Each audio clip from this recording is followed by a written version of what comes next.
Hey, welcome back to Class&Cool. I'm super excited for today's late night live stream. There's a new update from Monsters and Memories, and we're gonna have a quick agenda today just because there's a lot to go over. I'm gonna go ahead and share my screen in three, two, one. Boom. All right, there we go. So six quick parts, but it might take a while to get through it. And we're going to hop right into the first part, I promise. But it's the latest update for the new biomes. We're going to go over some information about who or what is Monsters and Memories. Part 3, it's going to be additional videos showcasing the latest update. And then part 4, I want to show you guys around kind of educational, how to get in contact with the team, how to learn more about the project, and how to follow to get your own updates. Part 5 is going to be more in depth about Monsters and Memories. Somebody's pressed. And part 6, we got to end it with some EverQuest. So without further ado, let's get into it.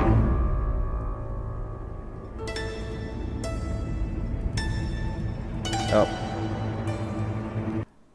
let's do that again, shall we?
Okay, we don't care about the news, so way to ruin the moment. But how exciting was that? That was phenomenal.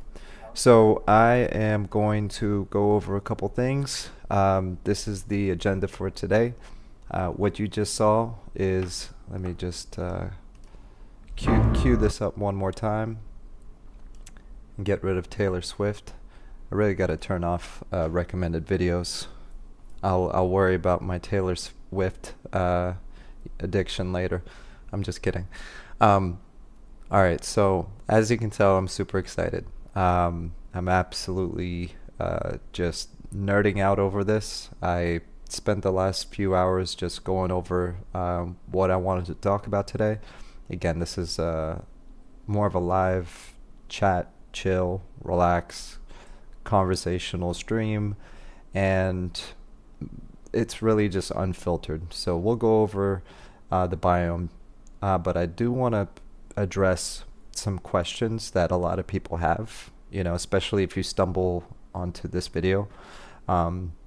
Since I do some videos about like Enshrouded, and I'll probably be doing other stuff. This channel is primarily focused on EverQuest, right? EverQuest related things such as Monsters and Memories. I'll go over why those two have anything to do with each other. Pantheon Rise of the Fallen also kind of encompasses that niche EverQuest genre. But before we do any of that, I want to do a shout out to this guy. So Robert Engstrand, and I'm sorry if I'm saying your name incorrectly, he is the sound composer, the music composer for Monsters and Memories. And we'll go over the team a bit later. That's going to be in part 2, I believe. Yeah, we're going to go over that in part 2. But I highly recommend, stop what you're doing now, stop watching the stream, go find this guy. Easy way to find him is just to type in Monsters and Memories music, and you will find his channel. Subscribe, follow him, and it's not just Monsters and Memories. He composes music for a lot of different stuff, so check him out. Highly recommend it.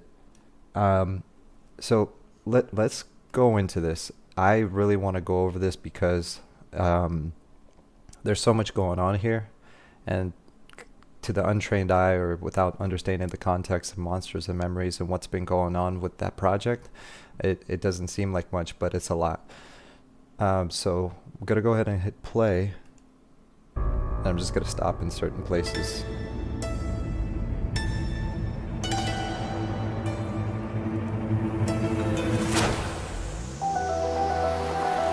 So first things first, a lot of what the focus is, a lot of what I've been focusing on is like the atmospheric stuff. I've been preaching this for a long time, but look at games like Valheim that are low poly or pixelated graphics. But what they do is they work a lot on the illumination, the atmosphere, fog, sun rays, you name it, right? I don't know the technical designer terms, but you use a lot of those art tricks or photography tricks, and it just comes out amazing. So the water looks amazing. First of all, you'll notice the water during this. The water is phenomenal, and yes, you can swim already, even in the stress test and play test that we did.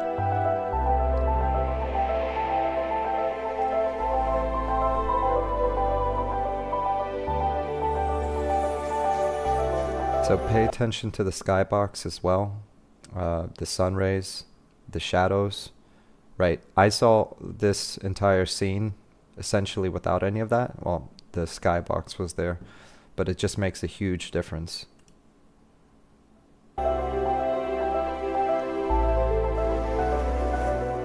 Yeah, I agree with John. What John said, he said the water is amazing. This jungle biome, first of all, again, shout out to the music composition, because the music that you're hearing in the background is made for Monsters and Memories, made for this video. So you can expect that as you're adventuring through the world, you're going to hear this kind of music. And let's play through this. So as you can see, it has got like a green fog thing going on. So let's press play. And look at the water, how it changes.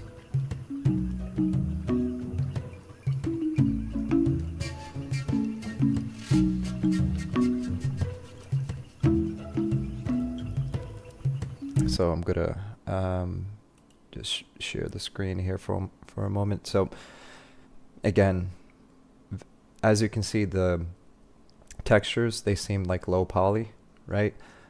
And it wouldn't be too appealing, right? It would just be like EverQuest 1 without this lighting. But that's kind of like the art style that they're going for. And this is just the beginning. Like, this is just like 60% of what they're capable of. Like, if we were fully developed and not in the super early stage of development, as this game is, I mean, this would be even more phenomenal. But it already is looking good just with this additional atmospheric stuff.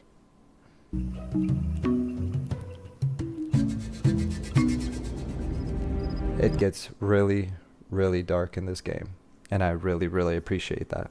Because as you're running through the forest, or in the case of when I was testing it, it was like the sand biome, it's super dark. You hear the crickets or whatever other atmospheric sounds in the background, and you're struggling to see. Like, you pull out the torch not for fun or because it gives you some kind of stat boost, but it actually helps you see what the heck you're doing, because you don't want to run into that random high-level mob and just get one shot. You can just, as you're walking through this forest, just imagine, like, around any corner there could be a mob and you can't even see it. All you're trying to do is get back to town, but getting back to town is an adventure in and by itself. That's a cool little bridge there.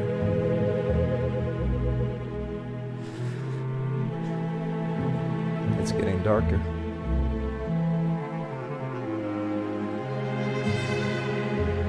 I wonder where that goes.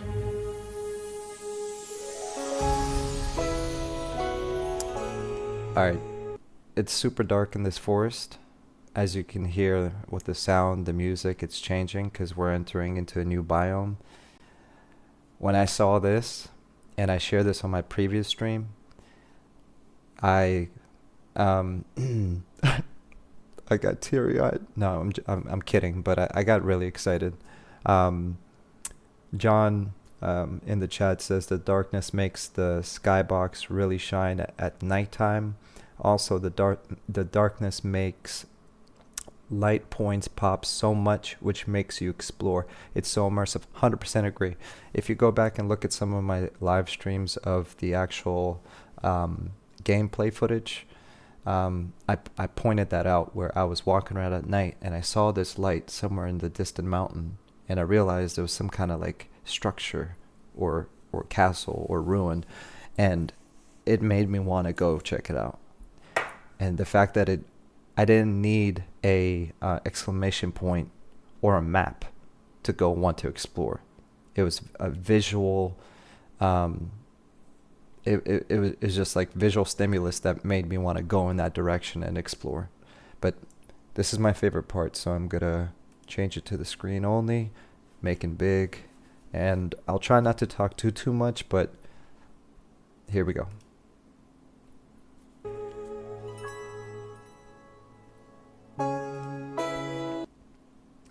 Again, to John's point, you can see the light from a distance, right? So you kind of know you're getting close to civilization of some sort. Or maybe this could just be some kind of illumination from the tree, some kind of plant, or it could be a number of things, right? But subtle lighting like that to guide your path, even if it's from a plant or a man-made object, I'm all for it.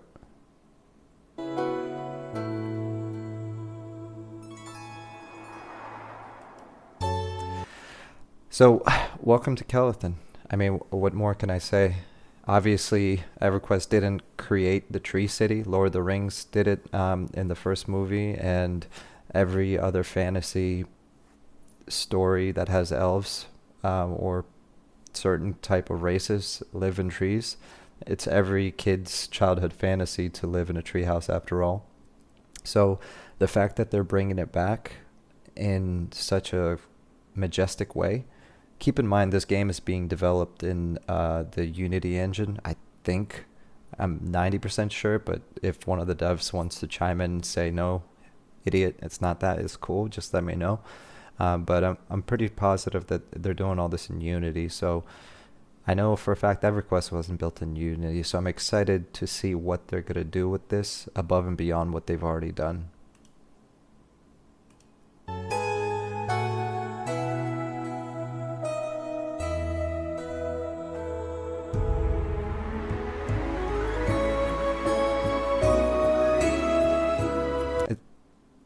If you look at the bottom of the screen, you can see that there's some railings. So there's places with railings, there's other places that don't have railings. It looks like there's going to be some of the parts of the tree are going to be hollow. So I can imagine there's going to be merchants on these platforms. There might be staircases leading up, which reminds me kind of how World of Warcraft did the whole approach to the elves in the trees, which I even forgot to mention that World of Warcraft did it too, right? So you can say, oh, they copied EverQuest then, right? No one copied anyone. This is all high fantasy lore where there's people that live in trees, and they're doing a great job representing it here. I love it.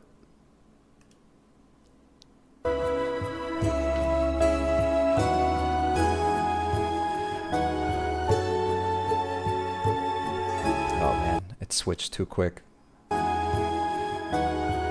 Look at these platforms. And my feedback is yes please. Yes please. More platforms, make it a big lived-in city. Like Kelethin feels like a big city, but after a while you kind of learn your way around it, and this is great. Again, just amazing.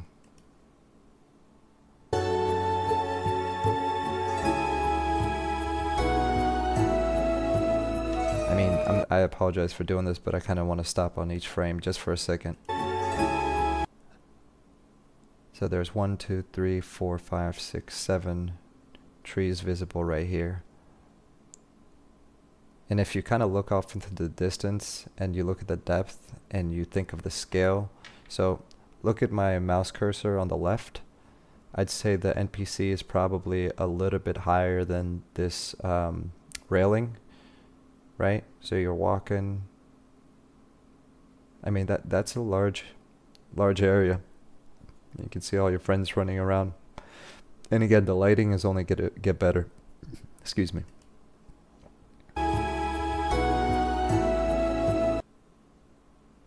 Really cool. Oh, I like that they did a shot where you're kind of lower to the ground looking up.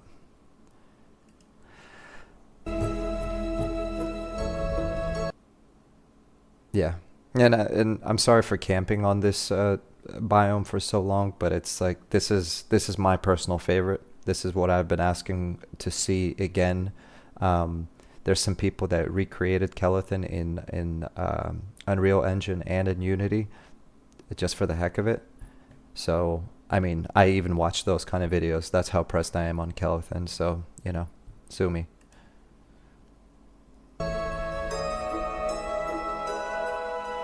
So again, we were talking about the atmosphere.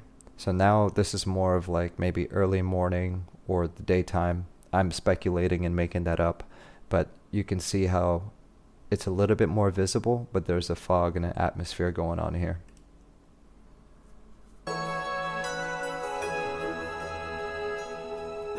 And there again. Oh, hold on. Notice how this is like at the top of something. So in this biome, it might be that there's hills and mountains or hilly areas. I mean, that would be really cool if you can, well, again, we don't know anything about the zone. This is just a biome, right? But this looks like a high peak of some sorts, and you're looking over to see the whole city. That's a really cool touch. If they have that, that's a really cool touch. I'd be the guy sitting here, like literally just chatting with my friends, looking over the city, watching like a bustling city running around. That's really cool. Maybe doing some crafting. I can see this being a nice little noob camp. You got the city in the background, maybe some kind of bandit or fairy camp here. Nice little, I don't know, maybe some kind of water creatures too here that fit the high fantasy of an elvish type of city. And again, I'm speculating on that too. We have no idea whether or not this is going to be an elvish city. I've seen screenshots where there's cat people that live here. So, I mean, cats like trees, right? Who knows?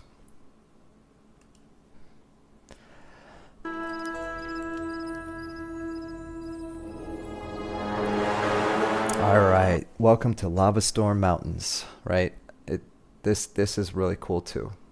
I'm not a, I didn't spend too much time in Lava Storm Mountains when I played EverQuest, but when I went there, I always had to watch my step, and this is definitely really cool. So I'm gonna be quiet and press play.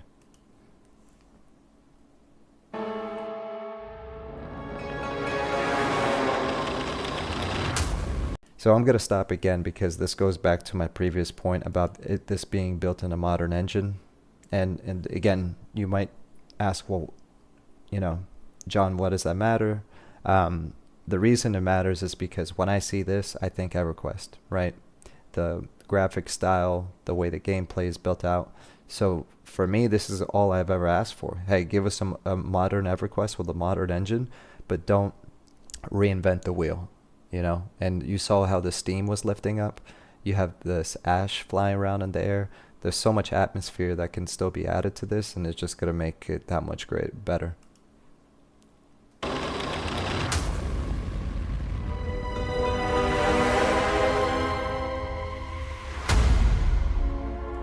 And notice the charred trees. So again, depending on where you stand or stand close to it, I'd imagine this would have some layer of illumination to it.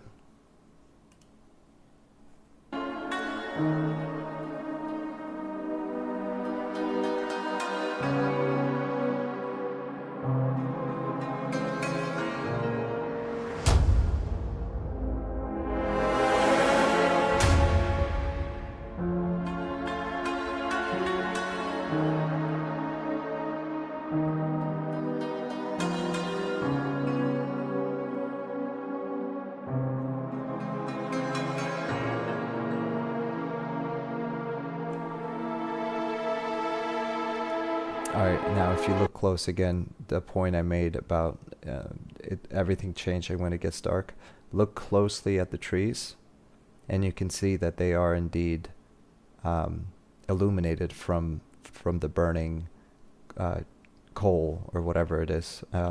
That's you know, the tree is burnt, right? And you're going to be visually be able to approach a tree and see that, which is really cool.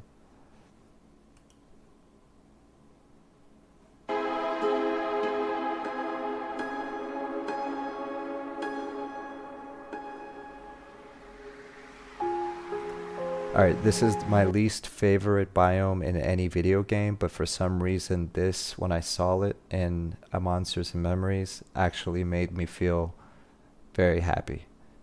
Literally, I don't like snowy areas in video games for whatever reason, but I'm just going to press play and we can enjoy it together, because I like it.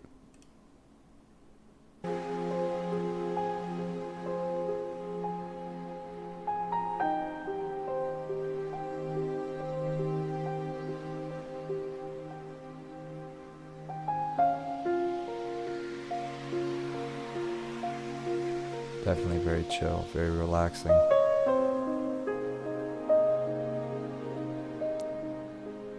But dangerous at the same time.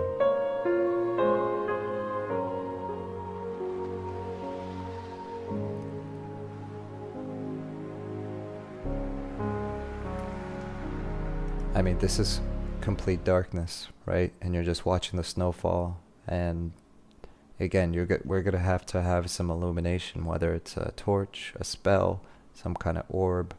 Um, certain races are going to have infravision, ultravision, and there's going to be a lot of ways to use this atmosphere, just to add to the depth and the adventure.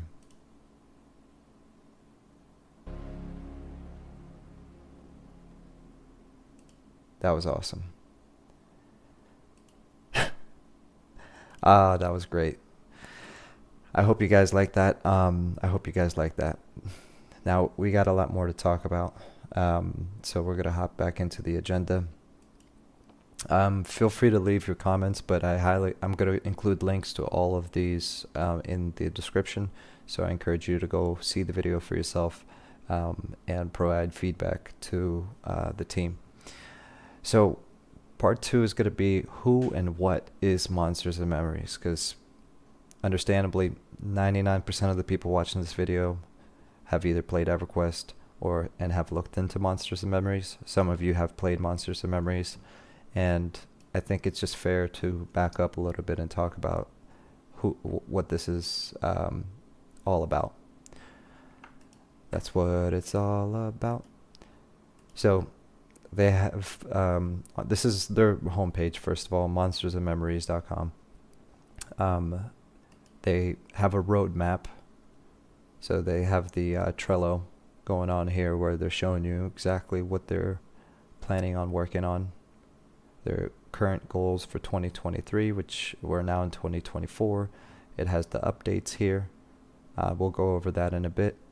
And the proof of concept stages that they're in.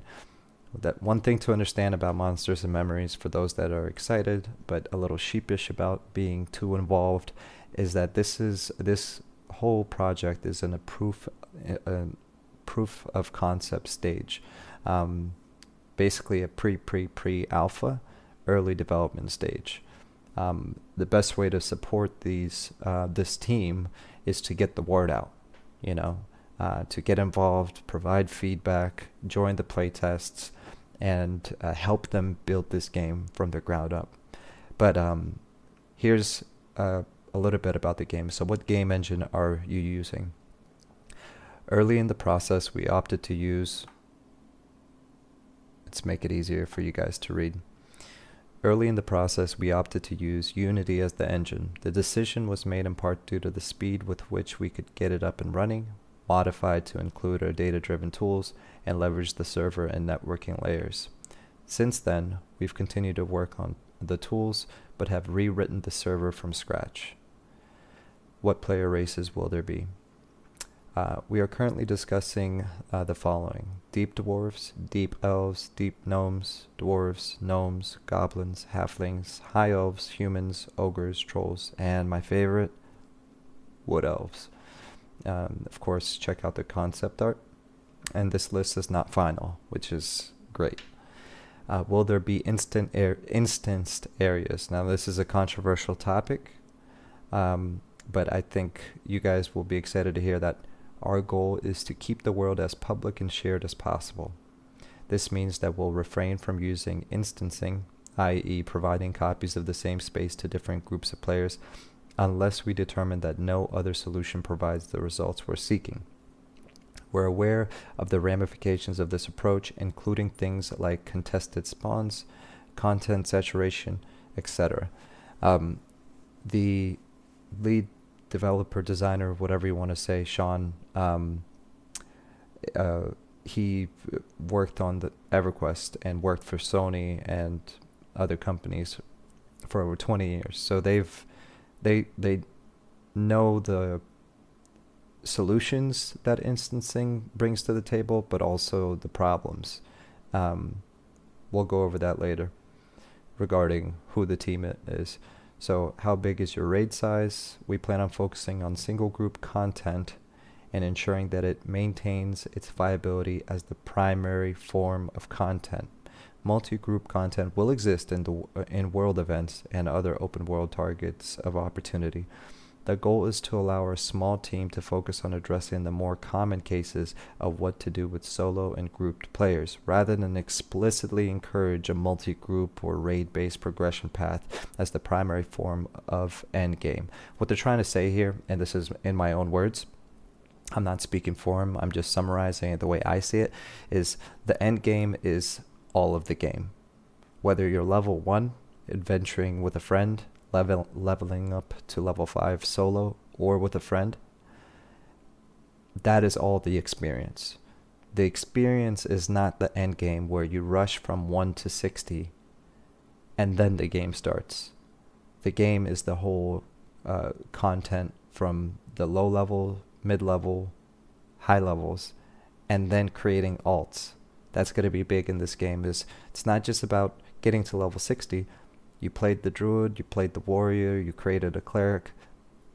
The every experience is going to be different and fun and memorable. Hence the name Monsters and Memories. How big will the world be? This is one thing I'm excited about.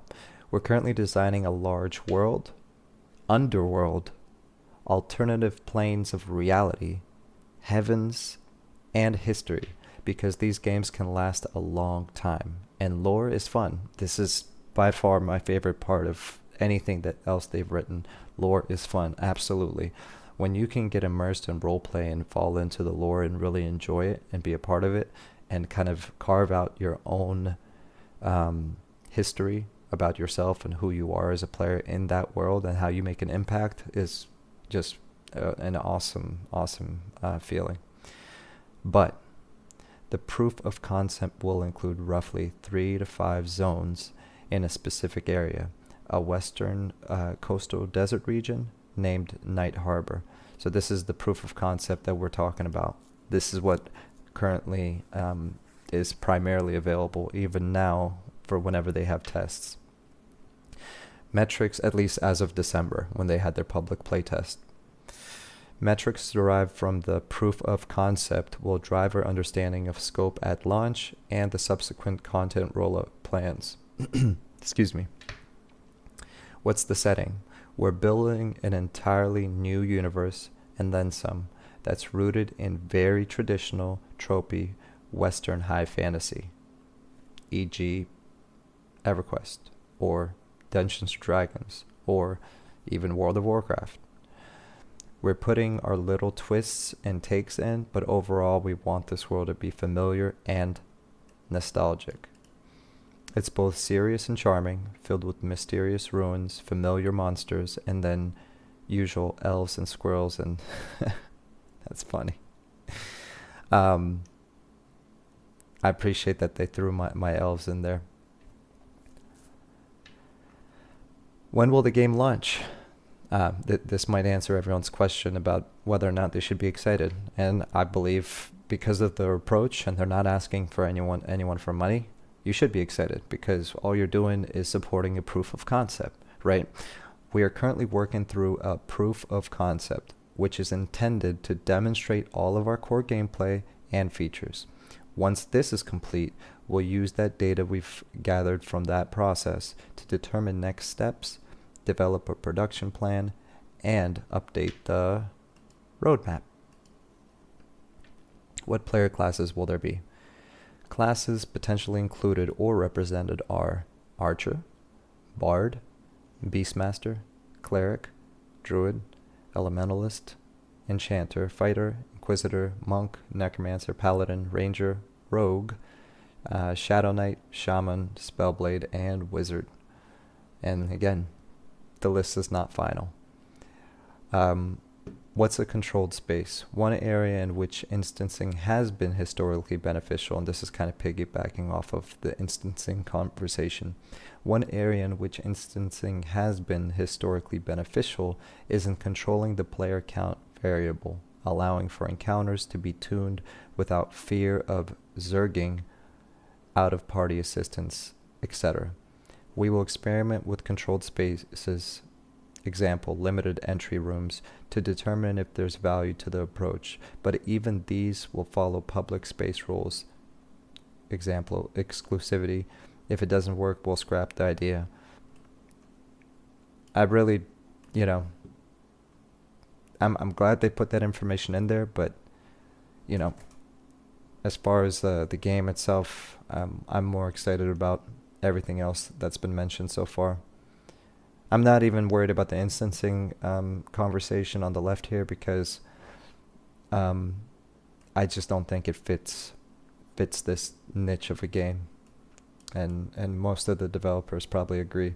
But they do have to solve a problem of how do you creatively solve the issue of people camping the same mob, or um, you know, just hogging all of the content for themselves. But there's plenty of ways to solve that problem. You just have to think outside the box, and they are. Will I be able to solo? If you're industrious enough, it's possible. Our game is focused on players and classes being dependent on each other, so we will be tuning the content with groups of 2 or 3 to 6 people in mind. We'll work to ensure that there are ways to spend your time as an individual that feel meaningful for shorter sessions, but ultimately the game is group focused. This is my opinion. Um, it absolutely should be like this. We'll use EverQuest as an example.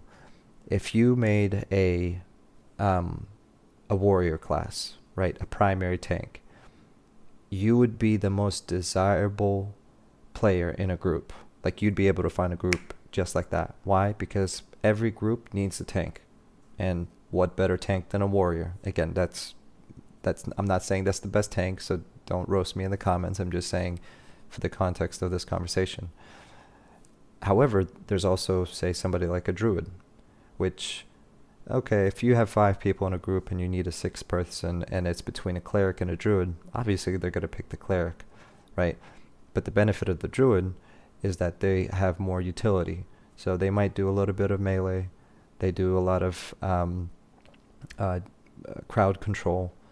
They have some dot spells. They have some nukes, right? But none of those one things is overpowered, right? If you want nuking, you'd want a wizard. If you want crowd control, maybe you'd want like a shaman or a bard. But I digress. The point is, it should be class specific, right? If you're more of a solo player, then maybe you want to play as an enchanter with a pet. And if you're more of a group-centric person, you'd play a warrior or a rogue. And then, of course, there's going to be a balance between the mobs, camps, and ways that, as they say, if you're industrious enough, it's possible. Everything I just said outside of what was written is my opinion, and I have no affiliation with their decision-making, so just keep in mind this is all just theory crafting, and I'm using EverQuest as a baseline example. So why did you decide to go zone-based rather than streaming? This is a great question.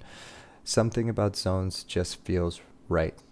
Yeah, talk about running to the zone line because there's a train behind you, and then there's that one AFK player sitting at the zone, not realizing that there's a train being pulled to the zone line, and then he comes back to his computer realizing he's dead.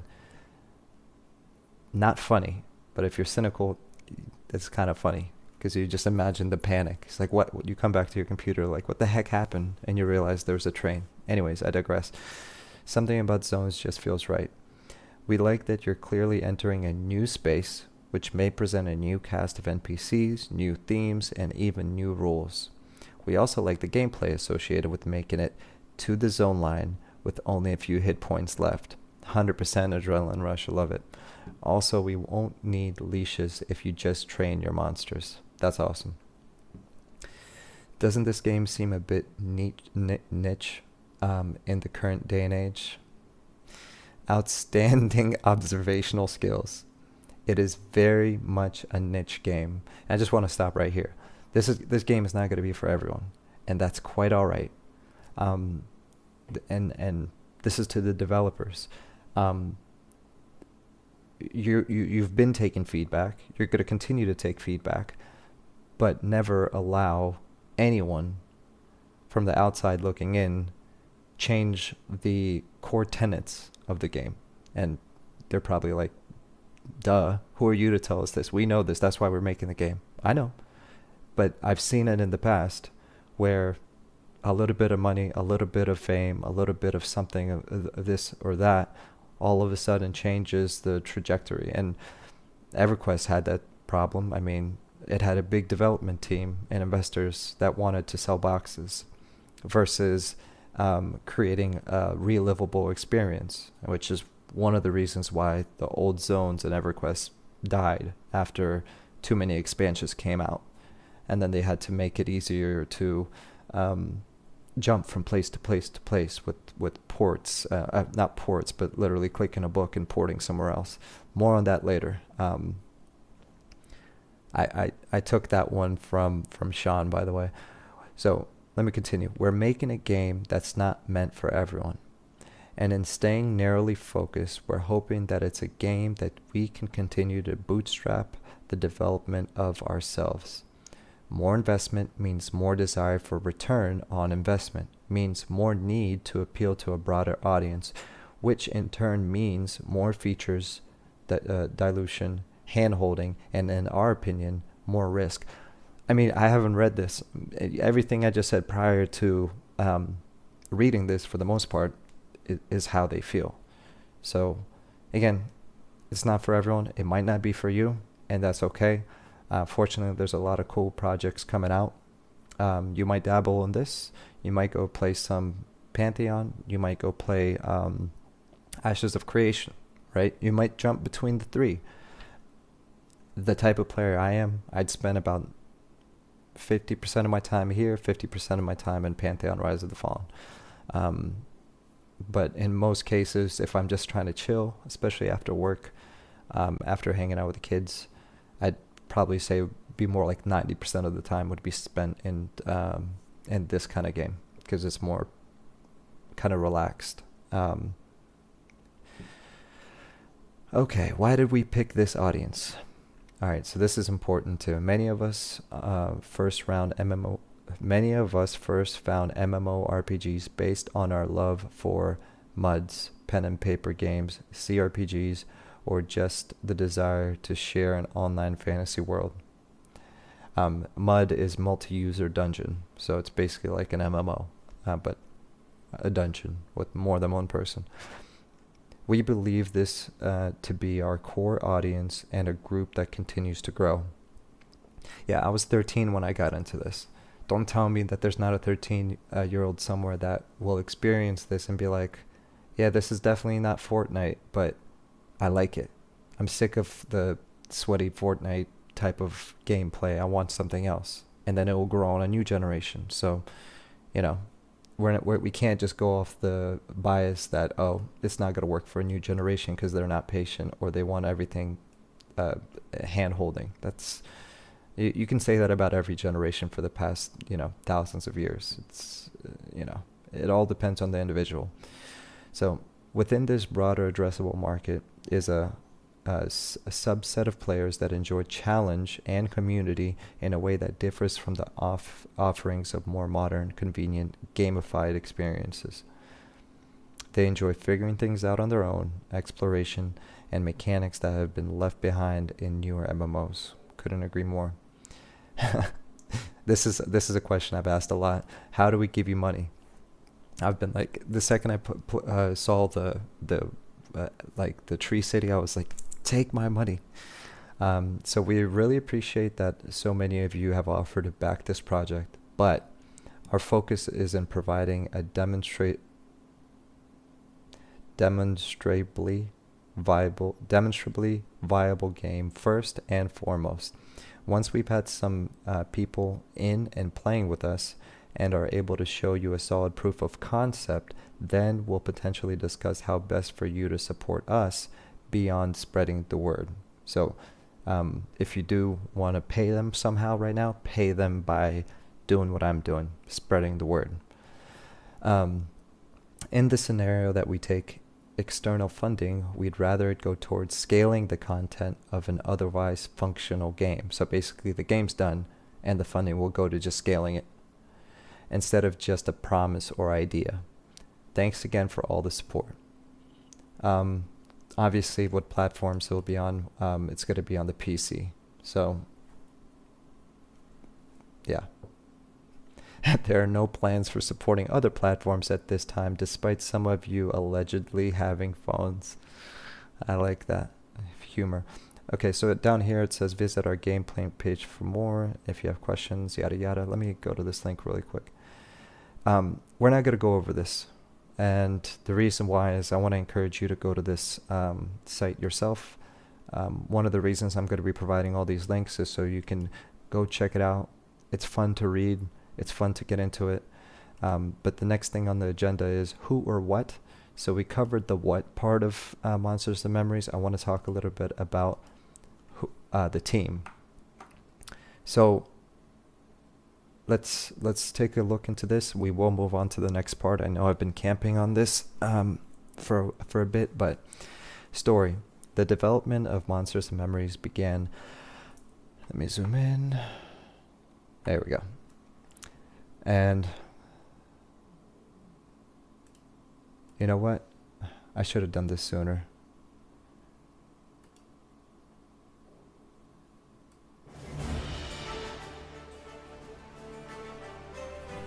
All right. The development of Monsters and Memories began as a series of discussions during live streams and interviews between a former EverQuest game designer, his colleagues from that project, and the fans who came to ask questions. Let me read that again. Sorry, I got thrown off there.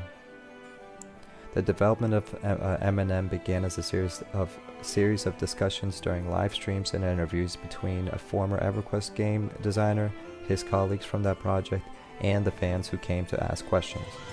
We often discussed how games of that era, MUDs, early 2000s, felt more like virtual worlds and created a sense of place. There was more social friction, more of a sense of community, and a greater sense of agency and wonder. The topics became a more frequent part of our stream discussions, so we set out to deconstruct them, determine if we could recreate aspects of the feel, and potentially follow a design path that was all but abandoned as games like World of Warcraft saw greater mainstream and commercial success. Our open, often live-streamed development has enabled us to gather feedback and test these ideas with our community in real time, and the project has, in the 3 years since its inception, grown into a team of over 15 artists, designers, programmers, and others, including professional game developers, emulator developers, freelancers, and professionals from other industries. Our open approach has also allowed us to test critical infrastructure and core gameplay, even while we're still early in development. So that should answer a lot of your questions, but I was talking about Sean earlier, aka 11 Robot. Has been working in the gaming industry for the past 20 years at companies like Sony Online Entertainment, SOE, and King Isle Entertainment. He was the lead designer on several MMO titles, including EverQuest and DC Universe Online. Most recently, Sean was the executive producer and chief product officer at Star Stable Entertainment. Sean is focused on creative direction and production.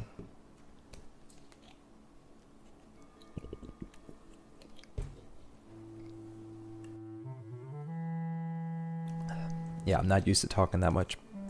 Alright, so I'm going to leave links for all this, and we're going to revisit this in part 4. It's how to access latest updates, social media, etc. So let's move on from this topic. So you got to know a little bit about Monsters and Memories. You have a baseline understanding about the game itself. You know that it has a lot of similarities to EverQuest. So we can move off of that topic a bit. I do want to jump into the latest update a little bit more. So let's do this. Now we're going to, this is Sean, aka 11 Robot. This is from 10 days ago. This is his live stream on Twitch. Cursing with you.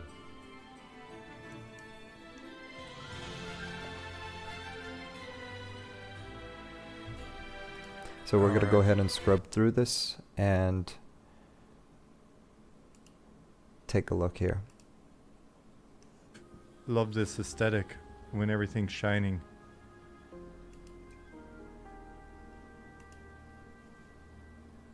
So the purpose Yeah, of so going here is because with the latest updates that we saw in the biomes, we can get a closer look at what the world actually looks like. So this is the area with the huts. And I'm going to back up just a bit. Alright, I'm going to go ahead and hit play. I'm going to let you watch the first few minutes of this and check it out. And then we'll have a little bit of jumping around here and then move on to the next video. we're like we went into the mode of just like relaxing and making the best of the extra time since Jasmine's off work. All right, so we've for the last 3 weeks the team has been challenging itself to knock out. You guys have been seeing desert for so long. The team has challenged itself to kind of see how quickly we could convey different themes, different biomes, by just adding a few new textures, new props, some different fog and lighting settings and stuff. And let me switch to a different song. This one's not right for the mood. We're not. We need to. I think the right mood is this one. This one's pretty good.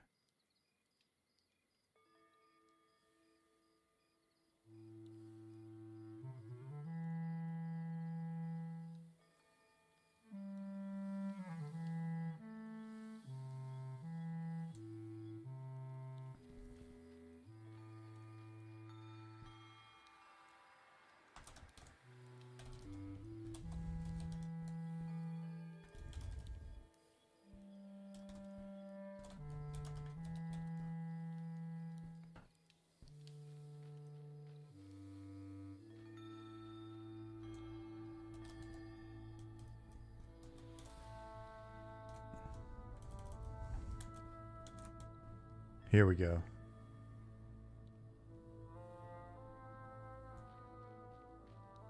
So Simon was working in this biome, a jungle biome.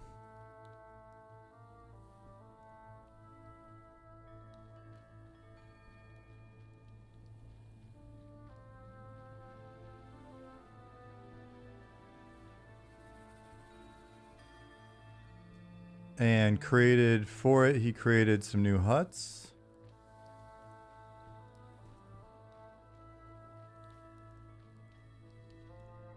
Jungle huts naturally require a lot of human skulls.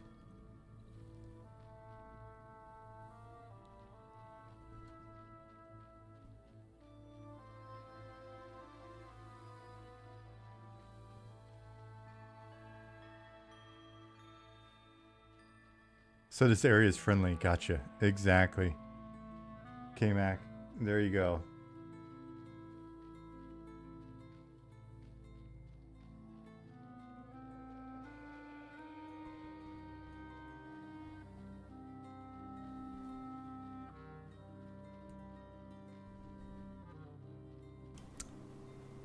The skulls of all those who said they don't like pineapple on pizza. There's that bridge we were talking about.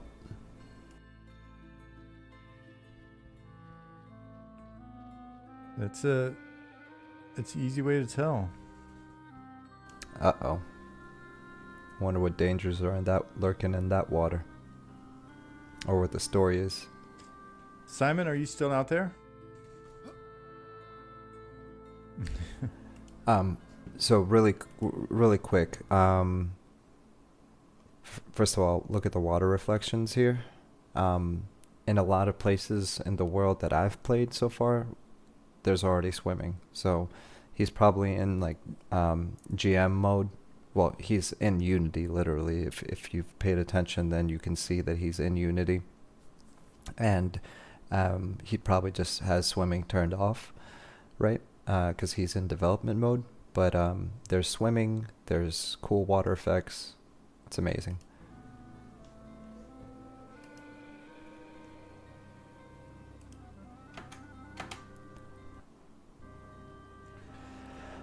Is there anything? Is there anything you would like to comment on or add or So any we're gonna let him run up to here, and then we're gonna jump around a bit.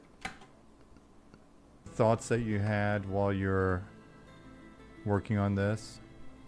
Keep in mind, I'd be happy to have you in voice, but you guys just let me know whenever you want to hop in. But you can do it in text, and I'll read it out as well. I'm assuming he's talking to one of the other devs, So new Vine. the designer. There's something up, I think, on my machine. There's something up with the textures, a little sparkly. I really like the effect you put in here.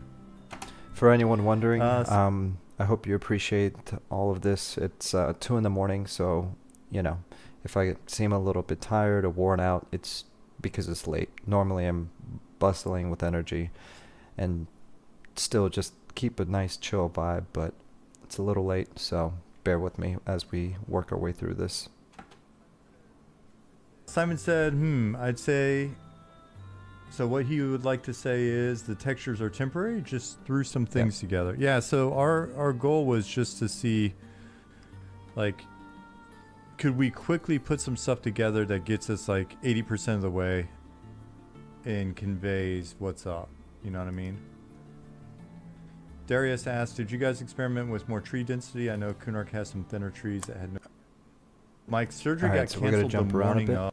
We're Frozen Forest Biome is the other one. We'll go there to cool Alright, off so we're after this. going to the next biome that we saw in the video. It's the lava storm one. That's what I'm calling it. Lava storm mountains.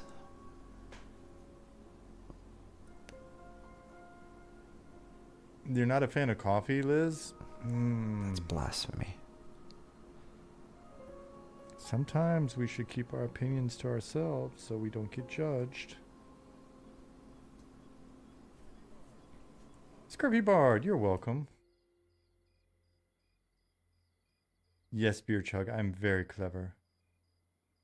I'm waiting for the shaders to compile. You can't see the shader compiling thing. It's in the bottom right corner, hidden.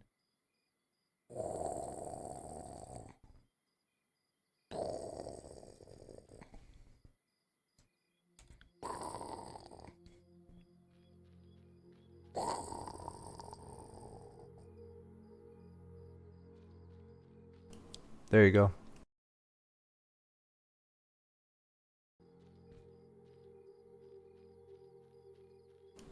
You see how the embers on the trees are illuminated?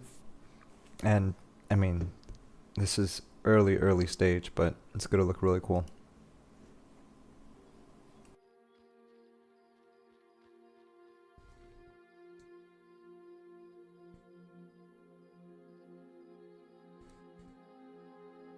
What's up, Death by Gnomes? The falling ash really is a nice touch.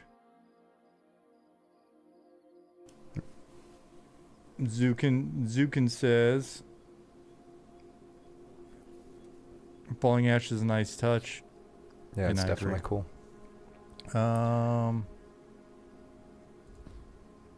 There you go. So you got some light on. You got a little lantern now, so we can see what's happening. Definitely core gameplay. Core aspect of the gameplay. You know, these backpacks kind of remind me of Ultima 8. If anyone played Ultima 8 back in the 90s, they know what I'm talking about. But I mean, it is just a normal backpack, but it just reminds me of that for some reason.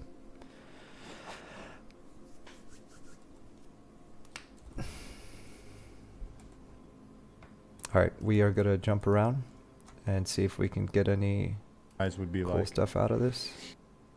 shit. I'm gonna get closer. Yeah, that and looks see. really cool. So we've got a lot of content to go through. I encourage you to check out this video on your own. So we're gonna move on to the next biome. Discipline him more at home so that he chills out.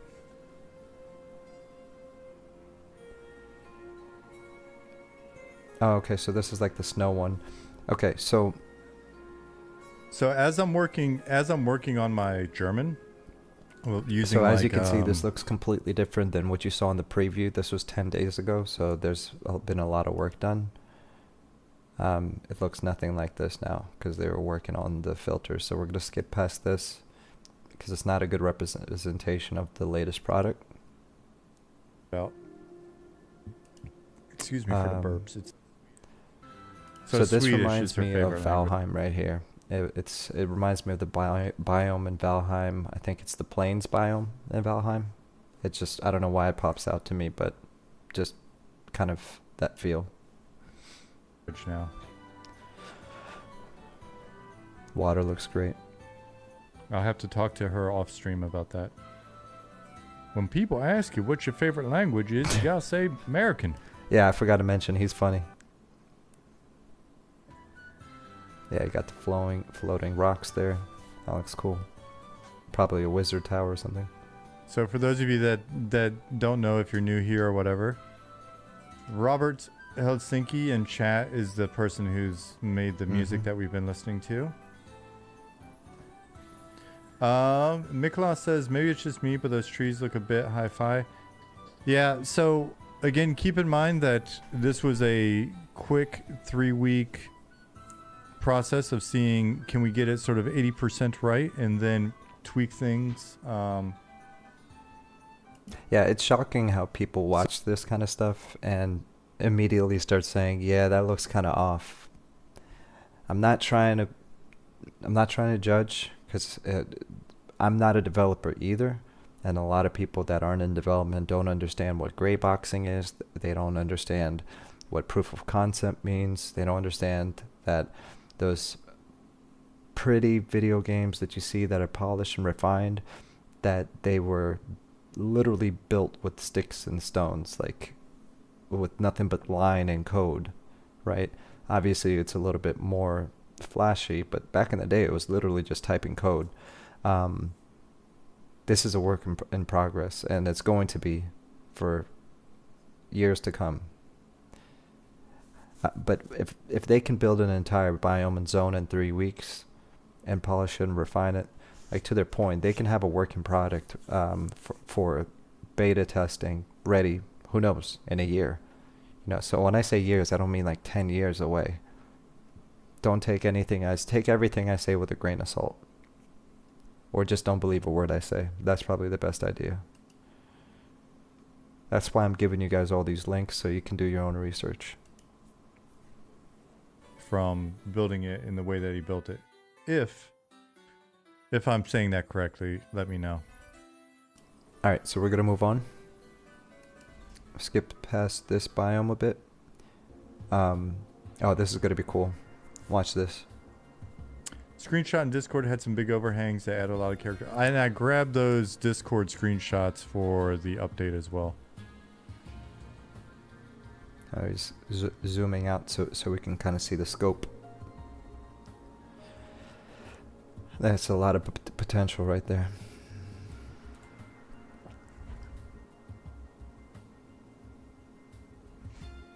Oh, that's really cool.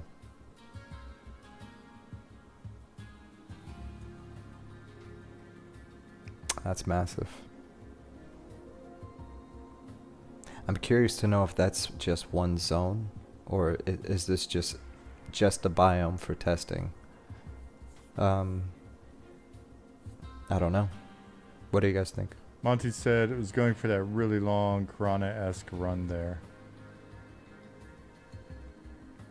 He said they definitely don't need to be this scale. Monty, do you actually know offhand what it size-wise relative to like a Piranha? Or even one of our zones?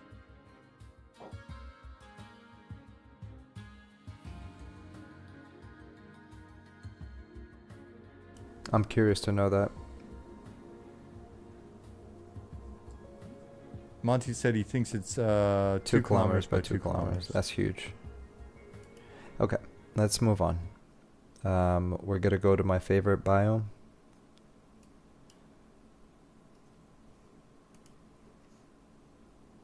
Oh man, this is great. This is my first time watching this, so I'm gonna enjoy it just as much as everyone else.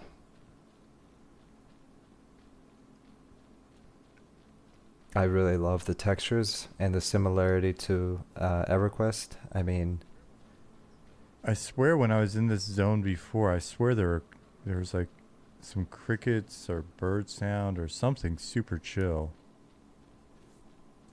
And let's get it time set. And then it started raining and I was like, oh man.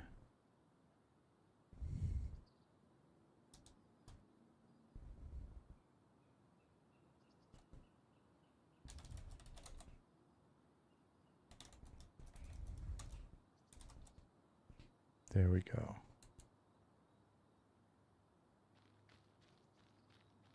Return of the Jedi.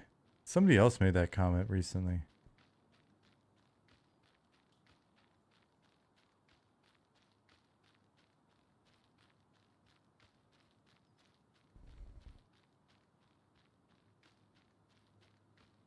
You heard it in your head because the visuals are so evocative. It's possible, man. But I swear, I thought I heard some like foresty sounds. And then it started raining and it was so relaxing. that's a, So Bill, who's been doing I our really love it. props, and Oh man, you have no. Oh yeah, and I was right. See this hill over here? There's probably like a cliff or something up there, and the forest is like hilly and goes up and down, similar to Greater Fade Arc. I love it. I just want to. I want to run around here. This is great. Night Harbor and other areas, has been the one setting this up. Hella thick. Holy shit, Lasaba.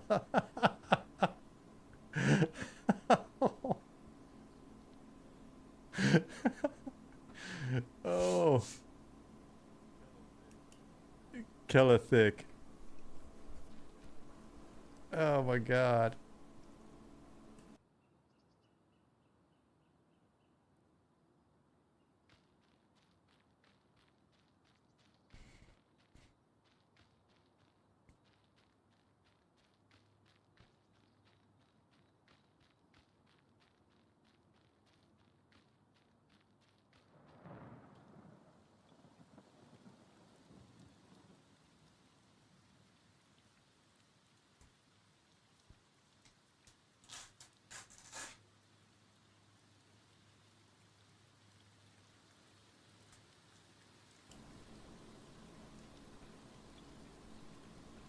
I'm glad that they opted to have some water, in this area,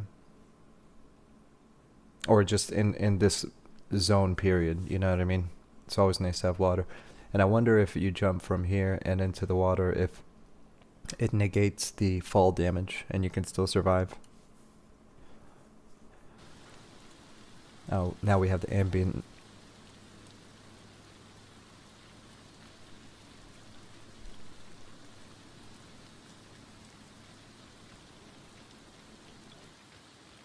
What time is it in here? It is. So check it out right there. So, yeah, there's height besides just the trees and the platforms themselves. There's like this mountainous type of hill area, which it would look cool if you exited off of there and there was, I don't know, some kind of traders over there or a guild, and it goes into a cave or something like that. Maybe it goes inside and then comes back out. Who knows? So much potential. It is 5 p.m. this So the is 5 sun's just p.m. in going game. down. Oh, let me turn off.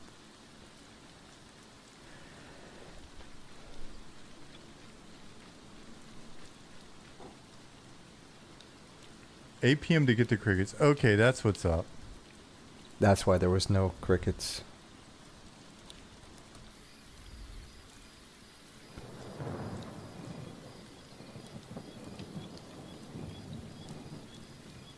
we made a short, furry humanoid race for the forest, but they're not friendly? Do we get in trouble for it? It depends on what they look like. Eater said this game is looking amazing. Right on, we appreciate it.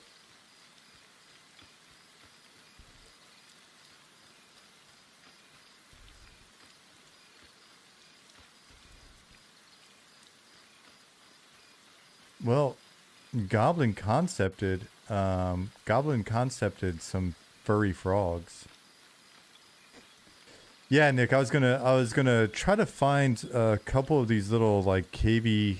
There's a couple like areas where you can kind of go under the rocks or in the rocks in a cave, and then I was gonna fly up onto the city. That's cool. That's exactly what I was speculating. So maybe I am a decent theory crafter. Oh, look at that view. And then one of the other things that Bilth is wanting to do is we've got these wisps up here that will be moving around. Oh, that's gonna be cool watching those. Yeah, so I just wanted to, I don't know, maybe it's just me, but I definitely wanted to show off the, there are some spots.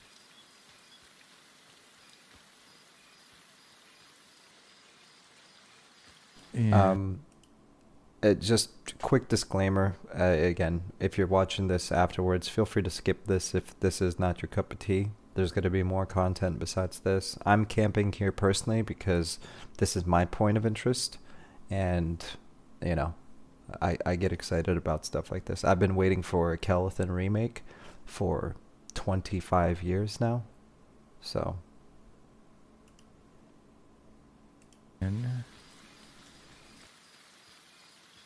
and maybe it's somewhere else, but there was essentially where he had set up like some of these rocks. There's just some nice like things where you could go under the rocks, and it felt really woodsy to me because whenever we're in the forest, it's not just the trees that make the feel. It really is like that. Will there be smaller trees too? Yeah, there will be. There's one coming up actually. There's the terrain and stuff. I think it's up here. I think we're flying towards it.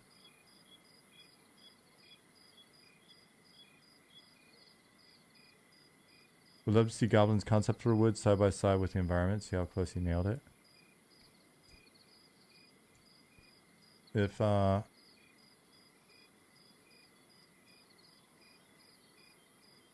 see, if you send it to me in Slack, I can bring them up.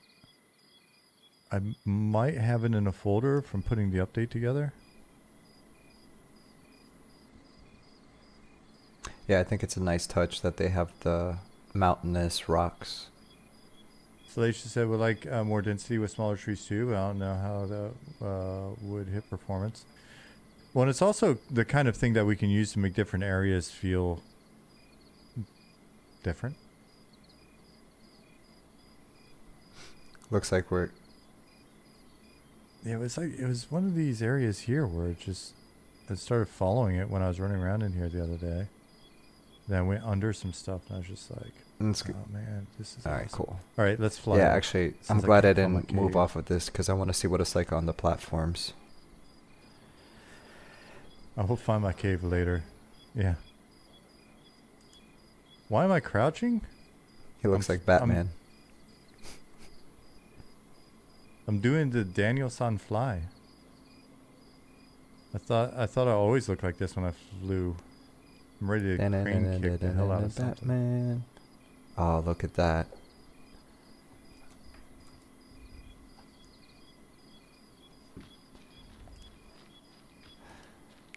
You see this smile on my face?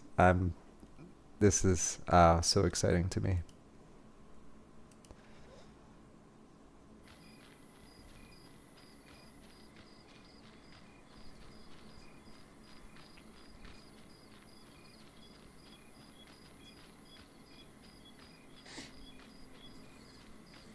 Would love to experience a Calathon, Kithakor woods feel. Safe up top and down below.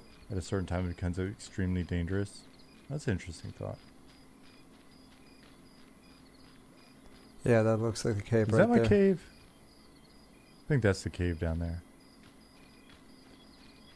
Image in All right, Slack. let's jump around a bit. Okay. Oh yeah, this. I love this. So this is him going into that cave he was talking about. This running, having like that foresty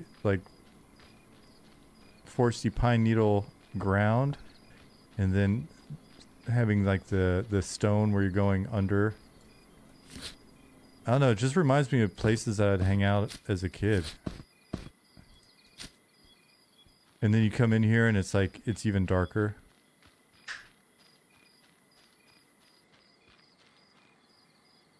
And spookier. That's super cool. Let's. Oh, okay. Just I don't know. Something about that right there just it gripped me. Yeah, Man, I I'm love the being same in way. the woods. Darius said that's what I was saying before about Kunark. They used some trees where the trunk was just a car too. In Emerald Jungle, All right, we're gonna jump made it look more around, dense. and I encourage you to, again. We kind of have to move If off of that this, and because we still have a lot of stuff to check out. if that freaks you out, if that opinion freaks you out, don't worry. The game is not my opinions. we smash our heads together to come up with a good outcome. This feels So like we'll find very warm and homey. I think that's really cool. It looks like the tree bark has some reflection on it as well. So I can imagine it's gonna look way different, even better than it does now. a nice happy Yeah, it's got a medium. little shine to it. It's amazing. It's amazing what you can do with Yeah, you can post. atmosphere and lighting, even on flat textures. I mean, again, I'll keep using Valheim as an example because that game uses a lot of flat textures, but it has so much dimension because of the lighting and atmosphere Post the link. effects. Not sure, but this guy's talking about a difference between old growth forest and plantation. I'm gonna click that. Okay, we're gonna move on. Gotta love falling down from this. Showcase a fall. Or some parkour. Ah.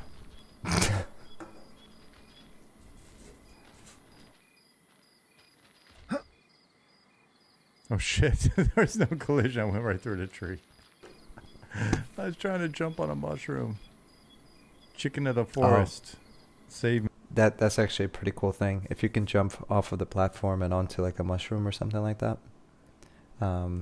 Yeah. So alright, I'm gonna let you guys enjoy this separately.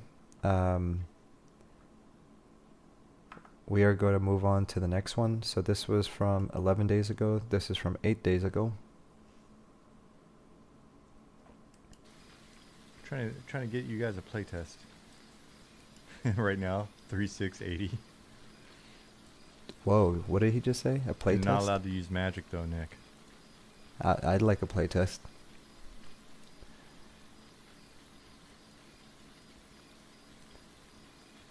So there's that little camp.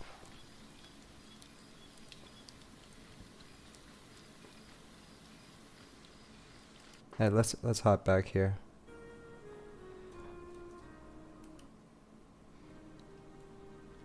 So super amped on the biomes, right? Like the variation is variation's really nice. You can see some new structures that Simon's made. Some reuse of some of our old assets like the torches and skulls and stuff. We'll run around a little bit in here, but it's not only do we have cloaks, we have a variety of cloaks, my dear friend. We've sensed a disturbance in the forest. Somebody's working on something new that doesn't suck. Sorry if you're modern Disney fans. I don't want to be controversial.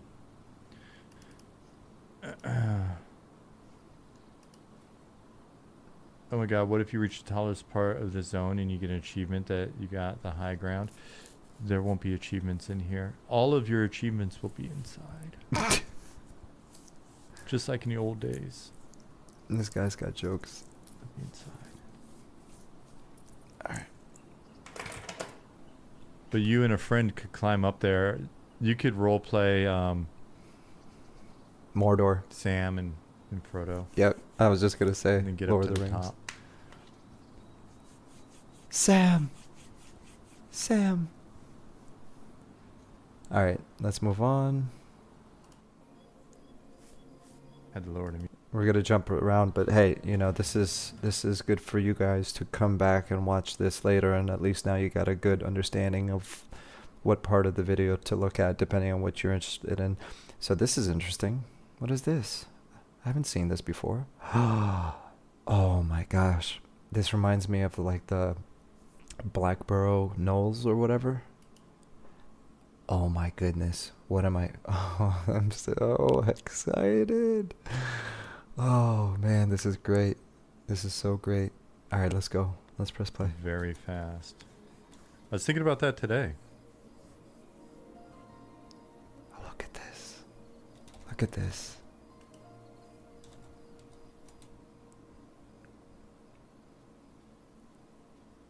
Ashira. Oh, these guys, they're hard. I remember fighting these. Yeah, it gets faster and faster. It's really amazing how much they've accomplished. And it's only getting better and better. And again, one thing I want to remind everyone is that this is not what it's going to look like. What's up, Steel Dragon? There's going to be better lighting, atmosphere, shadows, so much more. 10 years is freaking blink nowadays. That's the challenge. That's the scary thing. I don't want to be a bummer for anybody that's in my age bracket, but I was thinking about it. I was like, all right, so I'll be 49 in like a month and change. I'll be 49. So that's basic. They're going to be up and down. Oh, that's a really cool waterfall. Up and down, twist and turn. This reminds me definitely of that. Again, I think it's Blackborough. It's the EverQuest dungeon right next to goodness gracious, not Alice, not Freeport. Oh, it is Hallis, right? No. I wish John was in the chat. He'd help me remember this, but Burning, sometimes rainy. John, if you're still listening or watching, remind me what the EverQuest dungeon is that I'm thinking of right now. Sometimes pretty warm. 6 months. There are going to be some It's the one serious with the miles. knolls on the way to Hallis. Hallas, however you say that. Yeah, look at the water effects. That looks phenomenal. Grocker, That's have you not seen some of these other zones?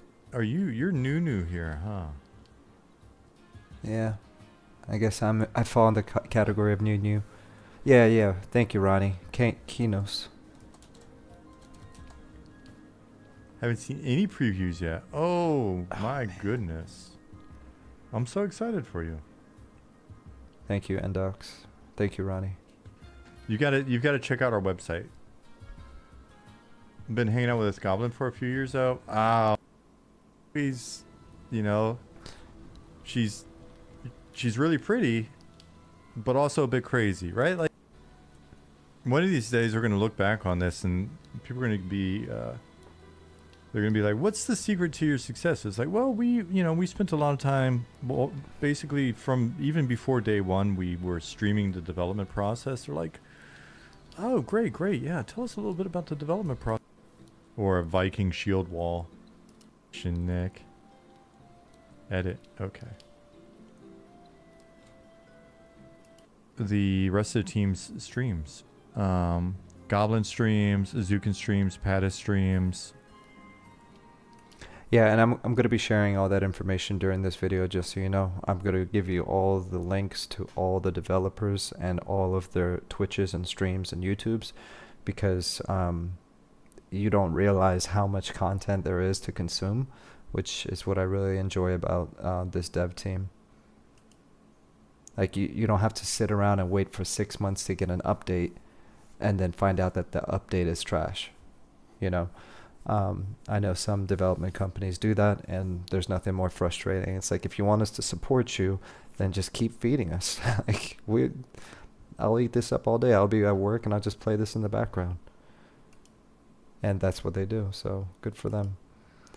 All right. So again, I'm going to be skipping through because I'm looking at high level stuff with you guys, and you can look at the details you're interested in on your own time. We're going to go ahead and move off of this stream, and we're going to go to the stream that was posted 9 hours ago. And then we're going to finish up part 3 of the agenda. Okay. Let's check it out. All right. Good evening, everybody. Blackborough was the whenever you're zone. watching Okay, this. sorry. Ronnie said Blackborough was the zone with that looked like the previous map. Yes, thank you. So it's right by Kinos, and Blackborough was the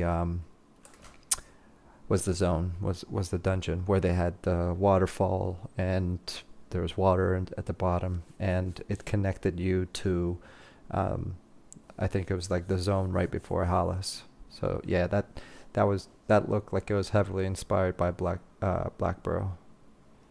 I think I was saying it right. I think I was saying Blackborough. So yeah, okay. It's funny because like, I know all this stuff about like EverQuest supposedly because I've been playing it since forever, but like, as far as like trivia, I'm like the worst person for any of that. Everfrost, yep, yeah. You go through the Kinos area, and which I think is North Karana, or West Karana, and then you go into Blackborough, and then from Blackborough you go into Everfrost, and then finally you enter Halas on the raft thingy. So yeah, I know my stuff. I'm just terrible at speaking it out. Like, I'm one of those people where it's like I might know everything, but then if you put me on the spot and you're like, all right, here's the mic and answer the question, I'm just like, I don't know. All right, let's jump right in. I don't know. If you're watching the VOD, it could be whatever. I hope whenever it is, you're having a good one. Thank you. We're having a great one. Twice. All right, so we are back by Night Harbor. Rodney says, I know that feeling when we were talking about the forgetting stuff when you're on the spot. Yeah. I love that they're using the classic EverQuest style of elementals. I had somebody comment that basically said, you know, this game is a ripoff of EverQuest, and I strongly disagree. I really don't even want to get into that conversation, and I shouldn't give that viewpoint any attention, but I'll address it once and probably link this timestamp in the future so I don't ever have to talk about this again. But essentially the way I look at it is very simple. Monsters and Memories has its own graphics, NPCs, zones, names, lore. Everything is different. The music's different. A direct ripoff is when you take something that's exactly the same and then put your name on it and say, this is mine. Inspiration is when you look at somebody that made a project that really inspired you and you want to make something similar to it. For example, somebody somewhere played Dungeons and Dragons tabletop in a basement, and once computer technology started coming out, they said to themselves, wow, this would look really cool in a video game where you can explore and walk around. And that's where it came from. So does that mean that video games like Elder Scrolls or I'm just using that as an example, is a ripoff of D&D? No, it's inspired by D&D. So is Baldur's Gate. Baldur's Gate is technically based off of the D&D system, Ronnie says, in my opinion, if that's the case, it does not bother me at all. A modern EQ with a great UI and engine, hell yes, copy most of what EQ made and do it better. I'm all in. That's exactly it. This is what This is why I like that they say that we're making this game for us and our like group, so to speak, right? It's not going to be for everyone. It's supposed to be a copycat of EverQuest to some degree, even though I don't like saying that out loud. That's what I want. That's what most people want, and that's what we've been asking for. I want to harken back to the days of EverQuest before Plane of Power. Not that there's anything wrong with Plane of Power in and by itself, but that era when the world kind of shrunk and people were spending most of the time in new zones and Kelethin was empty and, you know, Kinos was empty. And what I'm trying to say is bring us back to a time where it worked. Don't reinvent the wheel. Create basically another EverQuest in a different universe. Sprinkle in the modern Unity engine and whatever else kind of goodies you have, and don't make the same mistakes that Sony Entertainment did in the latter years after EverQuest release. That's it. And it seems like we're all on the same page on that. We're actually going to watch a good video a little bit about that later, so let me not spoil it. It's got to be just a fair... We're going to jump around. Okay, Nicodemus said there's 90 now. So that I'm having this ash come down in front of the camera. No matter what happens, I'm going to have this ash. So we're going to keep going. This is, by the way, in Night Harbor, some of the new textures for the buildings. So like this would be like old, this is new. Ronnie says, I remember when it tried the last update 38, I felt like when I was a newbie in EQ again. It was a great feeling and I just want more, so kudos to the M&M devs. I felt exactly the same way. I agree with you 100%. When I stepped into this world, it transported me to another place. Like, it felt familiar, I felt at home, and it was not just the graphics, it was the gameplay, it was the walking around, talking to people, asking for help, discovering new things. I've played every single MMO under the sun, and I'm telling you, when I entered this world for the first time during this very first stress test I played in November, I literally felt like I was back in EverQuest. It was nuts. So I mean, this setup looks so good now that we need to get it. We need to get it out. So this is the new textures that they're working on. So it's already starting to look good. So we're gonna move on. Again, I'm gonna include all the links here, and it's gonna have like 10 days ago, 8 days ago today. We're gonna go ahead and move on to part 4 of this newsreel, so to speak.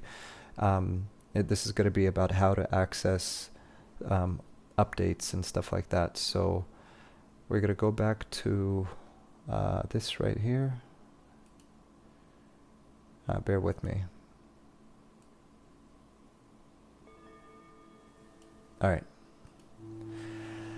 All right, so part 4, how to access the latest updates, social media, etc.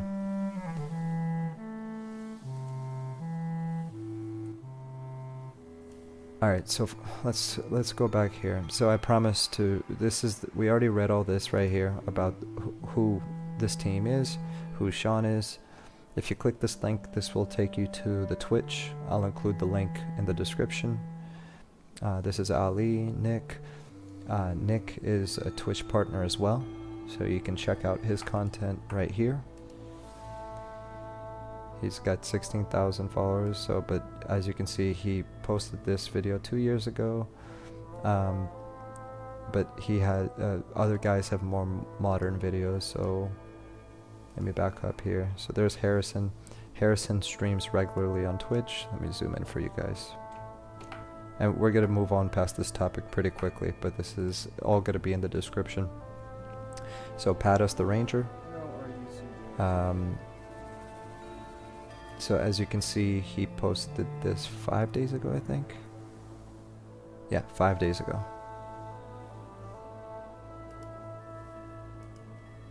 So he's actually building it. This is Connor, or Zukin. Zukin, you've probably seen some of his YouTube videos of him doing the design work on the official Monsters and Memories YouTube channel. So he does all of like the skins and everything like that. Oh yeah, we haven't. So yeah, I highly recommend checking out his content. The thumbnail that you see on this particular stream is concept art that I watched him make live, and yeah, he's actually an inspiration for me to get back into illustration and art, and then I want to dabble into some 3D modeling. I think it's really fun. Alright, so we're going to use Keith as a way to segue into our next topic. And our next topic is who and what is Monsters and Memories in depth. So we're going to go into that a little bit deeper. Before we go on to Keith right here, let me just highlight this. So here's Alexander. He also streams on Twitch. His last video was posted 22 days ago. So I think he does some of the concept art. Oh, this is so cool. We were just talking about being inspired by the art. So here you go.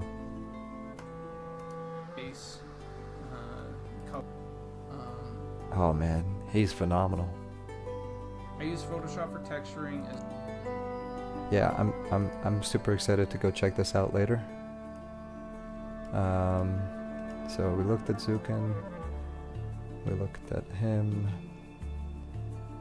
So I think that's it. So one last thing before we move on. I just want to do this. Control F. EverQuest. Notice how there's 11 references to EverQuest. So for anyone wondering if this game is inspired by EverQuest, the lead designer worked for EverQuest and was a lead designer for EverQuest. William, he didn't fully discover EverQuest until 2016 when he came across Project 1999 and decided to delve into the world of old school MMOs.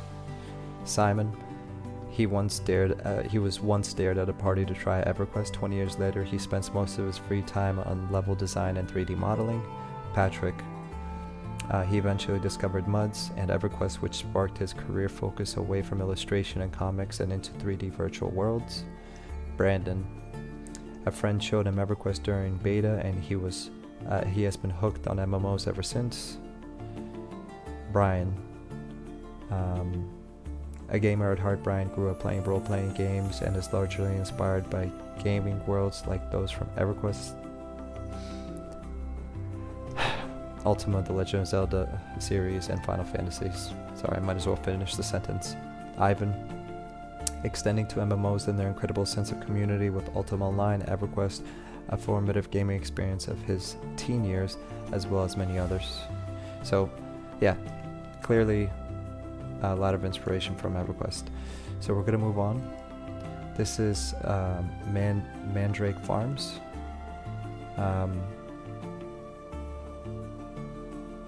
Where's Mandrake Farms? Hold on. Mandrake. So this is Keith. He's on Discord as Keith G. He's a software engineer by trade, specializing in cloud technology. In his free time, he dabbles in game programming and music.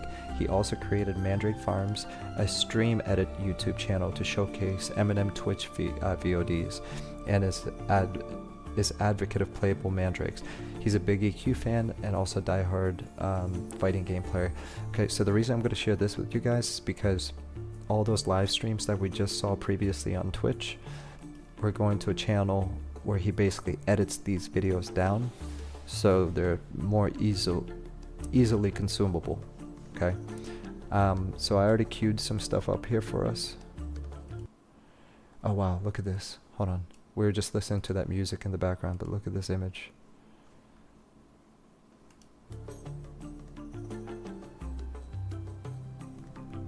Hold on.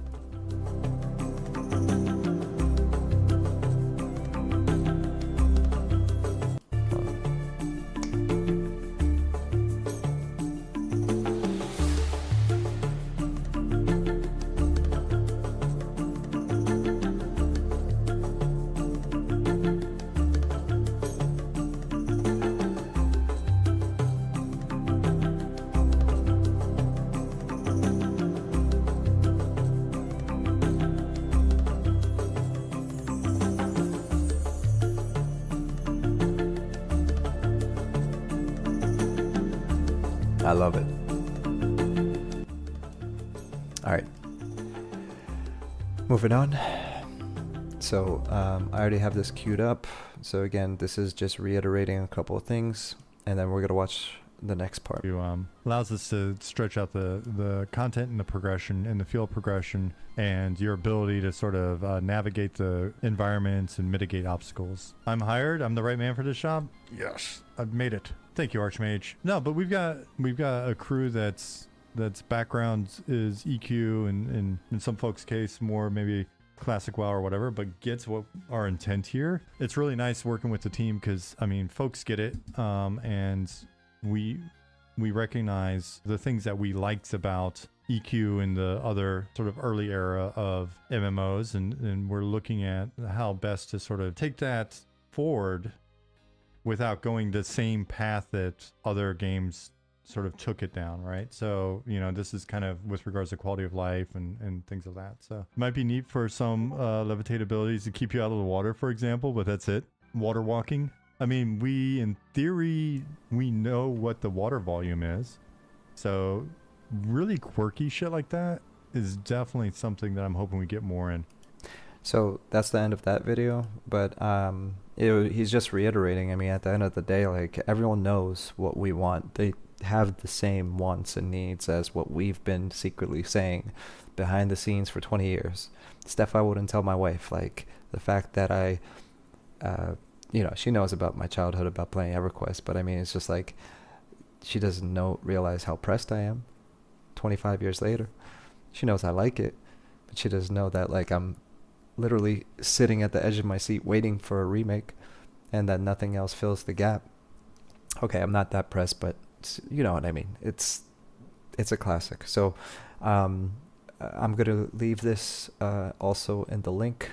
So this is going to be so part 4 is going to have all the links to their social medias. So I have all that there. And then part 5 is who and what is Monsters and Memories in Depth. So we watched the first video right here. I recommend you watch the whole thing. It's called Former EverQuest Designer Responds, Did Quality of Life Systems Kill the MMORPG? So it's a very good discussion. What we're about to get into right now is MMO design, rare low-level items, and how difficult should MMOs be. So let's get into that from scratch. And this is a really good video, and I recommend you sit on the edge of your seat and listen to every word.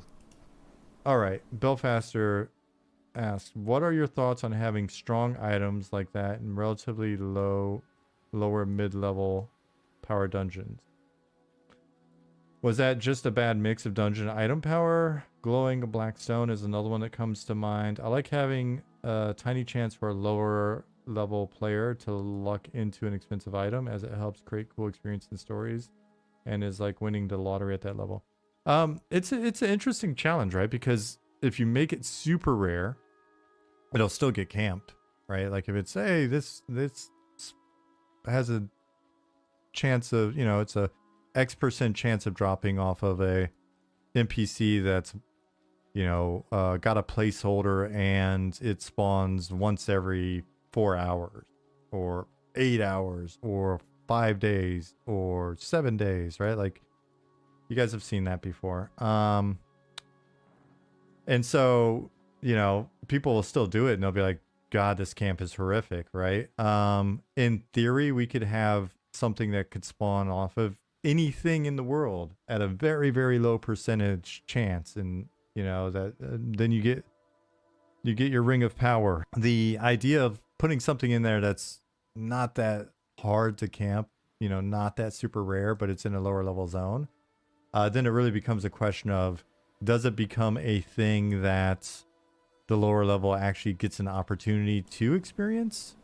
Or is it always camped by higher levels? And if it is always mostly camped by higher levels, is that still okay? Because then there's that one time where it's not camped by higher levels and the lower level people get it, right? And it's like, ooh, fancy. So Ronnie, I hear you. You said totally agree with you. That's how it is for me. Only want a new version of EQ to play. All other games are not for me. It's kind of like feeling a bit empty inside in some sort. No, I agree with you 100%. It's nothing has been able to replace that feeling. So World of Warcraft did it for me in the very beginning, and I'll explain why. I played Warcraft 1, 2, 3 in the 90s, along with, Quake and Commander Keen. I mean, that's like the early 90s. That was on DOS. But played all those games. I played StarCraft, StarCraft 2 later on. Um, Baldur's Gate 1, Baldur's Gate 2, Neverwinter Nights. And when I played Warcraft 1 and 2, like, it was cool. It was the best RTS ever, in my opinion. And when they basically announced that I saw the cinematic for World of Warcraft, and I was like, oh, my mind was blown. I'm like, I'm finally going to be able to play a Night Elf, or even though Night Elves weren't a big part of Warcraft 1 and 2, they were more like Warcraft 3, but the orcs, you know what I mean? The humans, it's like you're going to be able to zoom in and play as one of them. Instead of commanding an army, you're going to be as like your own character. And it was a really cool experience when World of Warcraft first came out.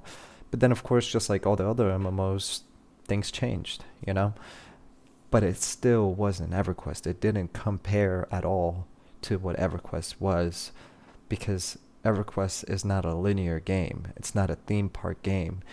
I remember when I was 13, I was at my friend Amara's house, and I was looking over his shoulder. I was like, what is this? Like a three-dimensional game? What is that? And he's like, oh, it's a game called EverQuest. And I remember when I first jumped on, I was in Greater Fade Dark, and I couldn't see anything in front of me. It was like pitch dark.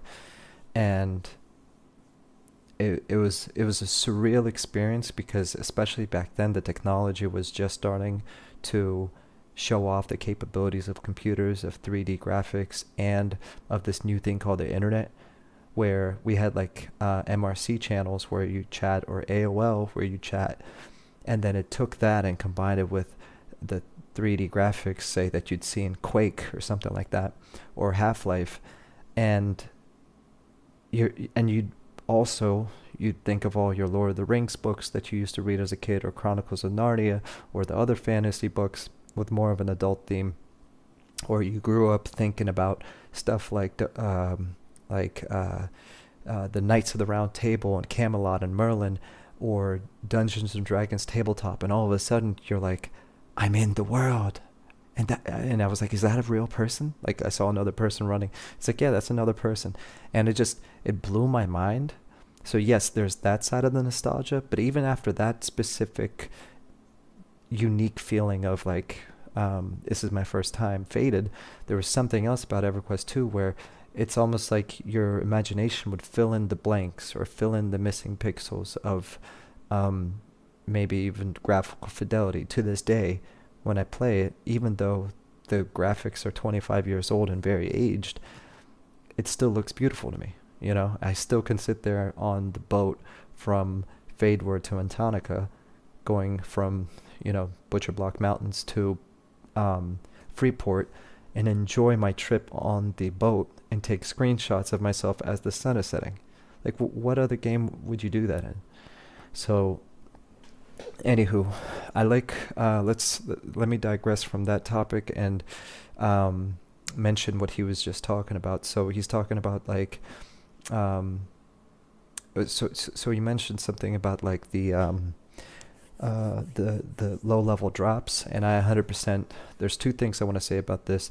Number one, we should 100% have like unique drops that you can find on low level mobs. Obviously, they're already thinking about future-proofing the problem of, well, what if people just start camping low-level mobs that are higher levels? And they're trying to find ways of combating that. I would also say I don't like level caps on items. So, like, I don't like the idea of, like, a really nice sword only usable by level 20.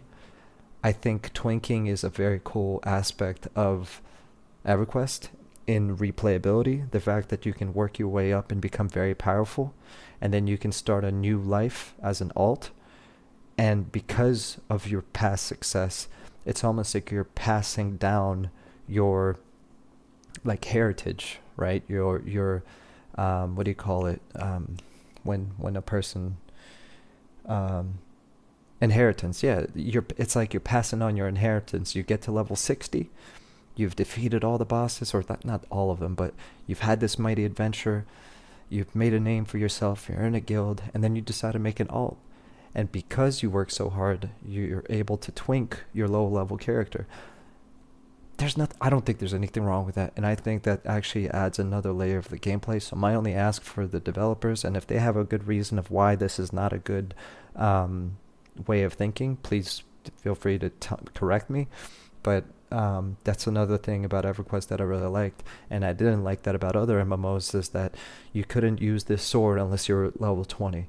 Now, I still think we should have no drop items and lore items, obviously, but having a level cap and saying you cannot use this item until you're level 30, I just don't like that. Now, I understand if the sword procs a spell and it does massive amounts of damage, yeah, maybe you can like nerf that a bit and just balance it in the way EverQuest 1 does.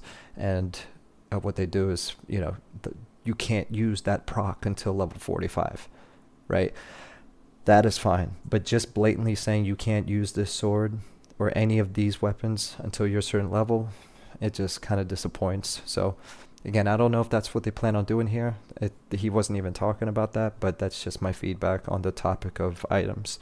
Ronnie says, oh yeah, I was dying on my newbie troll warrior to frogs outside of Troll Town, running for my life to guards, only to be killed right in front of him. That's hilarious.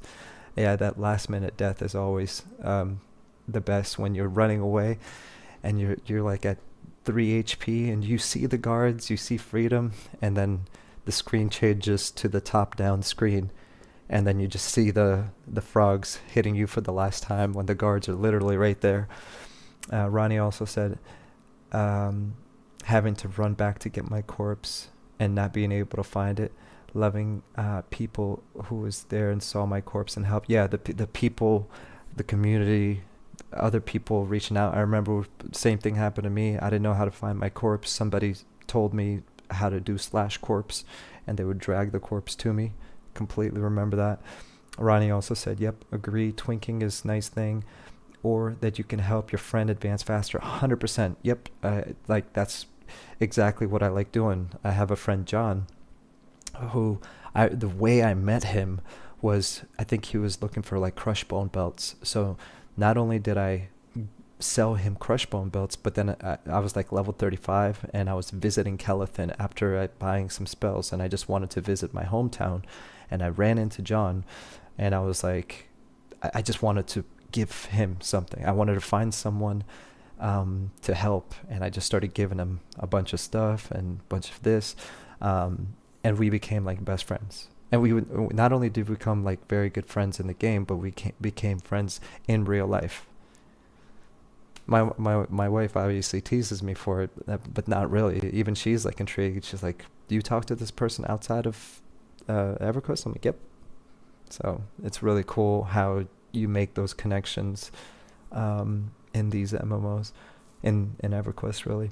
Ronnie also said, I remember giving fine steel weapons to noobs. Yep. So they get ahead a bit faster. Rust. Yeah, 100%. Even something as simple as that is so impactful at low levels. And they kind of, you make a name for yourself of being that person that helps or sits at the noob lift or the POD lift and buffs other players. Like, that's the type of gameplay that I do. That's why I do a druid typically. Well, I think the idea of them existing and it just being a little bit, lengthier of a camp, right? Isn't necessarily a bad one at all. I think, to your more specific question though, why did it end up that way in the beginning?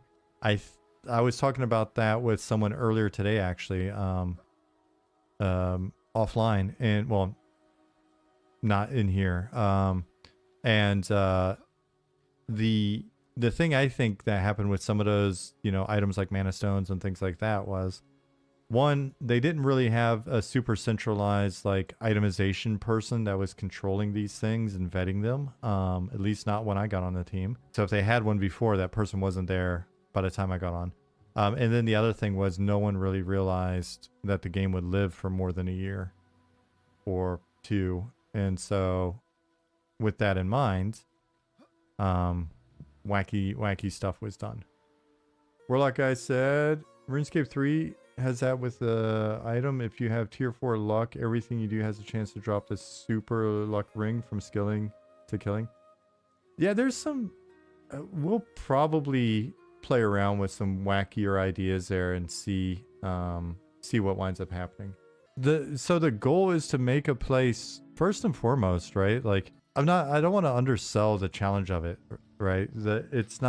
I'm not saying that it's easy to do the following, but I would say it's a bit easier to make a game with shit to kill, with things that make your numbers go up, right? Like, hey, made a game and it's got things that you kill and your numbers go up, experience goes up, you get items or whatever. It's another thing to really make a place that has a atmosphere that just feels like welcoming. When we work on this, since day one, like I've wanted to make a world that I want to hang out in, right?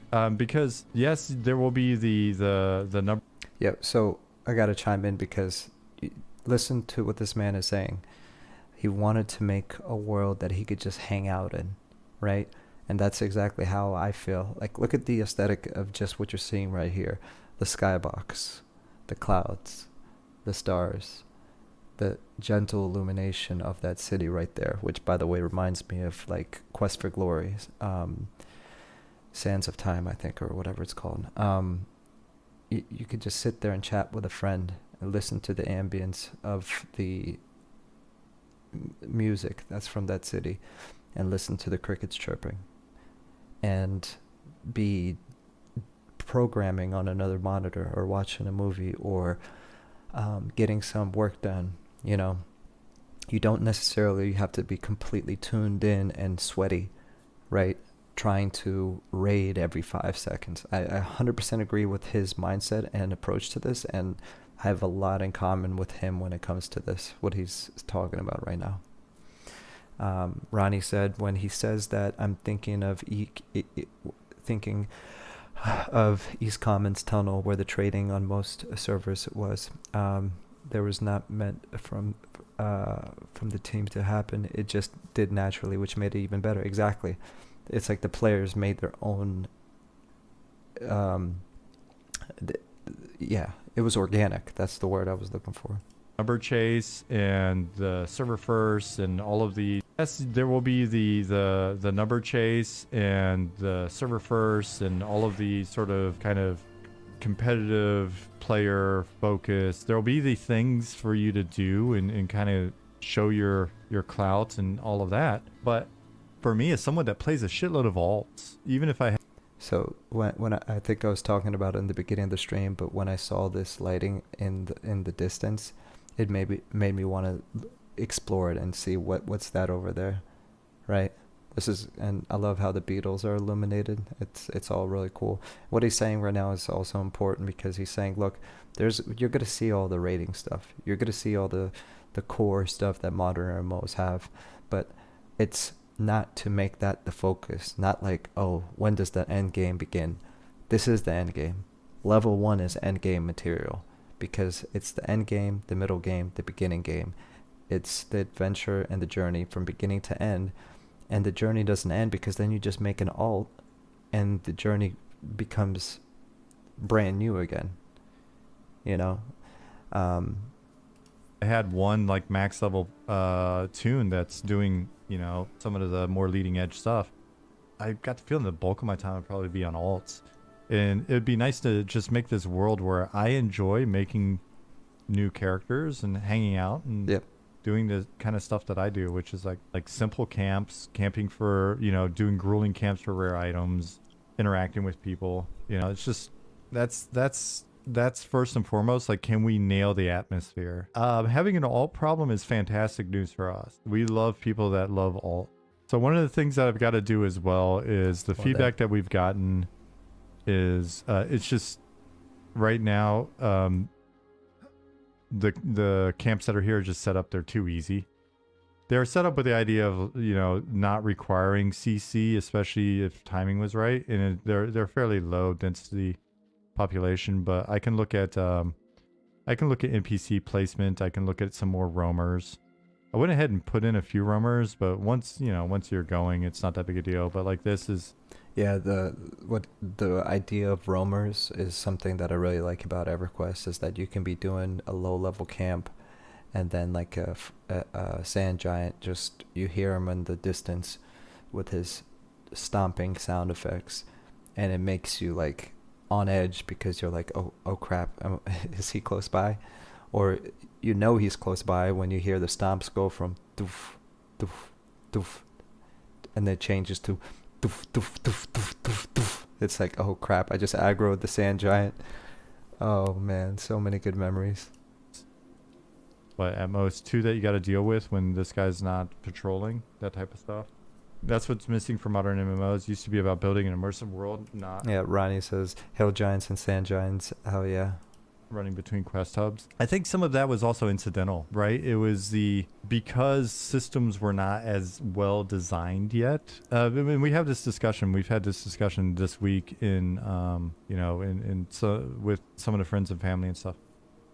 It's a very tricky line. There's a very tricky line when it comes to designing something well. You know, utilizing all the lessons of, I guess, good design in air quotes over the last 20 years, but also retaining some of the mystery and challenge and other shit, right? Because it gets into some of the feedback where if you give a little bit, then you create an expectation of even more clarity, right? And so it's tell me how to find the thing for the quest, right? And this is an area where I think my views are maybe, they're potentially wrong. I can be a bit controversial in sort of like the degree to which I take my views on this, but it's like, if the first quest you get, like if your starter note is a newbie, is essentially saying, hey, find so and so, they're going to be in this district, which you can find in this part of town, look for this building, etc., etc. Well, basically the only challenge is the walk at that point. You don't have to figure shit out, you just need to walk there. And so it's like, okay, well, maybe that's acceptable for your starter note. And then we put in some stuff. Yeah, it's an errand, not a quest. Belfaster, I love that so much. I've been trying to figure out, because I've been saying it's a task, not a quest, right? But like an errand, I like that word even better. When we start, and then when we start sort of spelling things out, there's the expectation that they're spelled out. And it's like, oh, well, this wasn't intuitive, or this wasn't very clear. Well, yeah, but if it was very clear, then what's the challenge? Especially if you match that against like, hey, you're sending me to fight a thing and I couldn't kill it yet. What gives? Well, get more powerful and then kill it. Like I went up and I handed the guy the thing and then he turned around and he punched me in the face. Okay. Well, but this is a starter quest. Why am I getting punched in the face? And Sorry. When I was doing, you can check my stream on this. I think it was the second video I made on this YouTube channel ever. I was doing the monsters and memory stress test, and which, by the way, what prompted me to make this entire YouTube channel is monsters and memories. I literally stumbled on this project, and I mean, I think I saw like one video on it, 2 videos on it, like from like a year ago, and I was like, whoa, that's gonna be awesome. I never expected there to be a stress test, and for me to be able to join. I didn't even know how to stream or record, and I just figured it out and used the recording software that came with Windows, and I just hit record and I jumped in the world, and I was trying to figure out how to do the mind you, this is only like a month or 2 ago, so since then I've evolved to a 4K camera, a dynamic microphone, which I had to return because it stopped working, so that's why I'm using this boom mic. A second screen so I can view the OBS and stuff like that. But the point of all that is to say, when I hit record, I recorded my quest experience of the level 1 druid, And I ran into that same experience where I completed the quest, got the tunic, came back to Acadia something, and she was like, come back when you're stronger. I was like, oh, okay, I see you. All right. Matter of fact, I will be stronger. What? And then I came back when I reached level 3, and she was like, nope, come back when you're stronger. I was like, oh, dang, it's like that? All right. So I like that what he's saying about creating more challenge and more. It's like, hey, use that gray matter between your ears. I like that. That's what a quest is supposed to be. Not, oh, there's a exclamation mark. Got to go find it. Oh, follow the yellow brick road. Look on the map. Teleport. Fast travel. Turn in. Complete. Be an errand boy. It's like, dude, I'm already an errand boy at my job sometimes. I don't want to be an errand boy at. I don't want to get off work and log into a game just to get to work again, so I can get some imaginary achievement, and then just have like imaginary clout with imaginary virtual people, and that kick me out of a group if I'm not powerful enough to support them in their dungeon crawl. Like, I'm sorry, I'm not about that life. Call me a fake gamer, but yeah, if that's what it takes to be a gamer in 2024, I guess I'm not a gamer. Yeah, like the point of a video game I thought was to chill. Ronnie said, same here. I was looking for new stuff while waiting for Pantheon. If it ever comes out, I hope, as I pledge to the project. But then someone in the video posted the name of Monsters and Memories. Yeah, and just I want to be clear on my stance to any viewers. Pantheon, Rise of the Fallen, I've followed them since 2014. I support their project. I've never doubted them or said negative things about them, even when they made mistakes and gone in the wrong direction. Because I know the entire context of where they came from and how they got to the point they are today.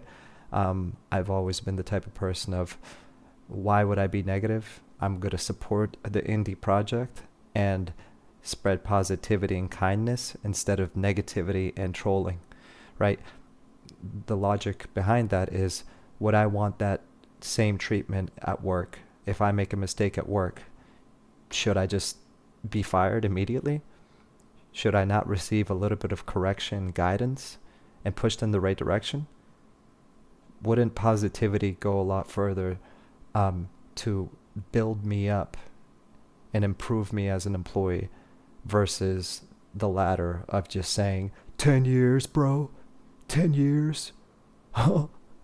Well, I'll be in a senior living facility by the time Pantheon comes out. And it's like, yet you're still following it. You're still sitting there at a keyboard, showing up to every single video and posting trolling comments. That says a lot more about you, talking about that person, not you, Ronnie. I'm talking about the trolls, spending time out of their day to find Pantheon videos so they can post negative comments, and then go make videos about Pantheon is a scam in their free time, when they don't even realize like how the project started, what happened with Brad McQuaid, then COVID happened, then they had to basically start the whole development process over. And actually, I'm going to say it like this. I have no patience for those people. And if people come to my channel and just start being negative, whether it's about Monsters and Memories, Pantheon, Rise of the Fallen, here's the beautiful part about it is, A, I'll delete the comment, and B, I'll block the person. Because the beauty of having your own YouTube channel is I control the narrative. Hate it, love it. It's like, it's my platform, and I get to choose what I allow on it. And I will never allow negativity. Constructive criticism, yes, but not negativity. And I apologize for going off on a tangent, Ronnie. It's just, you made me think of Pantheon and what some of the comments I've been seeing lately, and I just like, let them try to come on my channel and start doing that stuff, because, it's not going to happen, But anyways, we're not talking about Pantheon on this stream, so I apologize for deviating. But yeah, when I found out about Monsters and Memories, it was like, oh my gosh, I have another classic MMO to look forward to. So Yeah. And I couldn't even beat him. He's level 2. I'm level 1. Right? Okay. Well, come back. I went up and I handed the guy the thing, and then he turned around and he punched me in the face. Okay. Well, but this is a starter quest. Why am I getting punched in the face? And I couldn't even beat him. He's level 2. I'm level 1. Right? Okay. Well, come back with, one of our people did the right thing. Brought somebody else with him and smacked beat the guy and then looted the item that he needed. Perfect. That's and so there's a bit of this, like when I was first looking at the quest, there's a lot of different things that I was playing with. It was like, can I create something where people actually do kind of feel like they need to ask, right? Like, hey guys, I haven't figured this out. Or, there's oh my gosh, I can't do this yet. Well, but it's not like you were sent on a quest to defeat a level 20. You're level 1, you got told to defeat a level. Oh, Ronnie, sorry, I didn't read your other comment. But yeah, I was hooked from that time. It even made Pantheon fade for me. Yeah, no, I agree with you. I mean, my excitement for Pantheon diminished once I found Monsters and Memories, because especially after I played it, because it felt exactly like what I was looking for. Yeah, because I had another MMO to look forward to. 100% agree with you. So I was very grateful when I found out about Monsters and Memories too, because that was the same feeling I had. It's like, oh, I don't have to put all my eggs in one basket. 2, right? That type of stuff. I don't know that there's a great answer. I could be dated in my thinking on this, but I do think the more that it turns into like if you're someone that likes to figure stuff out, you can figure it out. It's feasible. It's not like that crazy. But then if you're someone that doesn't like to figure things out, you really won't get it instantly. I think there's value to that because, all right, ask somebody that likes to figure things out. That's the social part of the game. The social part of the game is not just forced grouping through difficulty, right? So that's the kind of, that's the thought on some of this. And then other stuff is, if you come in and the second you kind of peek over the hurdle of certain challenges, that it's behind you. John said there's a really fine line between hand holding and not enough info. Tough to figure out where that line is. It's really tough. I would say that my tendency, my belief is, for the time being, is to err on the side of not enough info in a sense, right? Err on the side of people maybe perceiving it and going, oh, this isn't ideal, or this isn't good, or I don't like this. Yeah, I agree. And less kind is of work more carefully from there, because a lot of stuff becomes like a slippery slope. Difficulty is often seen as barrier to entry. I mean, this I love this right here. During the playtest, I spent like 2 hours just fishing, standing right where he's at right now, and watching the boats go back and forth, and watching the sun rise and set. Freaking marvelous. And look at the clouds and the fadedness over there of that dome over there. Just so phenomenal, so peaceful. You know what I mean? It's just, I can watch this and be like, man, this is really chill. I probably need to chill a little bit. I got worked up a moment ago. I apologize for that, guys. I'm sorry. But this is really cool. And what he's saying is really cool too, because he's saying less is more, and he wants to balance in the area of questing where not giving too much information and allowing us to think for ourselves. And I am fully confident that it's going to work. It's just that we've been trained that it's not liked by the gaming community. But keep in mind, that's what people on the internet are saying. That's not how people truly feel. Just because a small minority says something on a review doesn't mean that's how the vast majority thinks. And that's how the world is nowadays. There's a lot of people that are really, really loud and good at being loud behind keyboards, armchair, warriors or keyboard warriors, but they're the minority, and most people don't agree with what those people have to say. So just because one person on Reddit says it doesn't mean that's how we feel. So I agree with what he's saying, and stick to your guns on the less is more part. Let us figure it out. Make me go into chat and ask other people, hey, Why is the druid guild master not letting me complete the quest? Make me interact. I wanna send Ronnie a tell and be like, yo, Ronnie, I'm working on this quest. I'm stuck. Can you help me? And he's like, oh yeah, I've done that quest before. Let's go do it together. Boom. Classic EverQuest experience.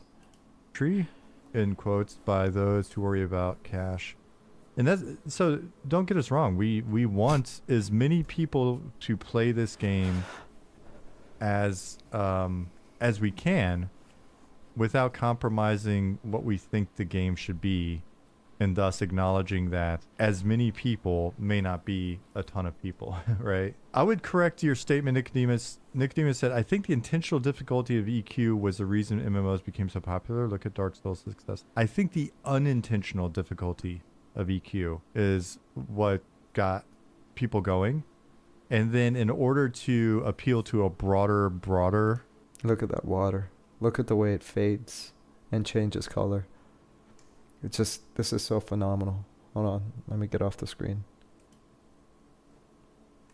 Group of people, then we removed more and more of those barriers to entry, and thus the difficulty, but then the difficulty was added back in at the high end or at higher skill level stages, right? So it became more mechanical difficulty, more specific sort of game knowledge as it relates to encounters, or in particular raids, right? And so we were doing that while I was on EQ, intentionally looking at how do we make certain things easier so they're more accessible, and then making other things even more difficult than ever, right? By the way, Ronnie, yeah, I see your comment about the fishing.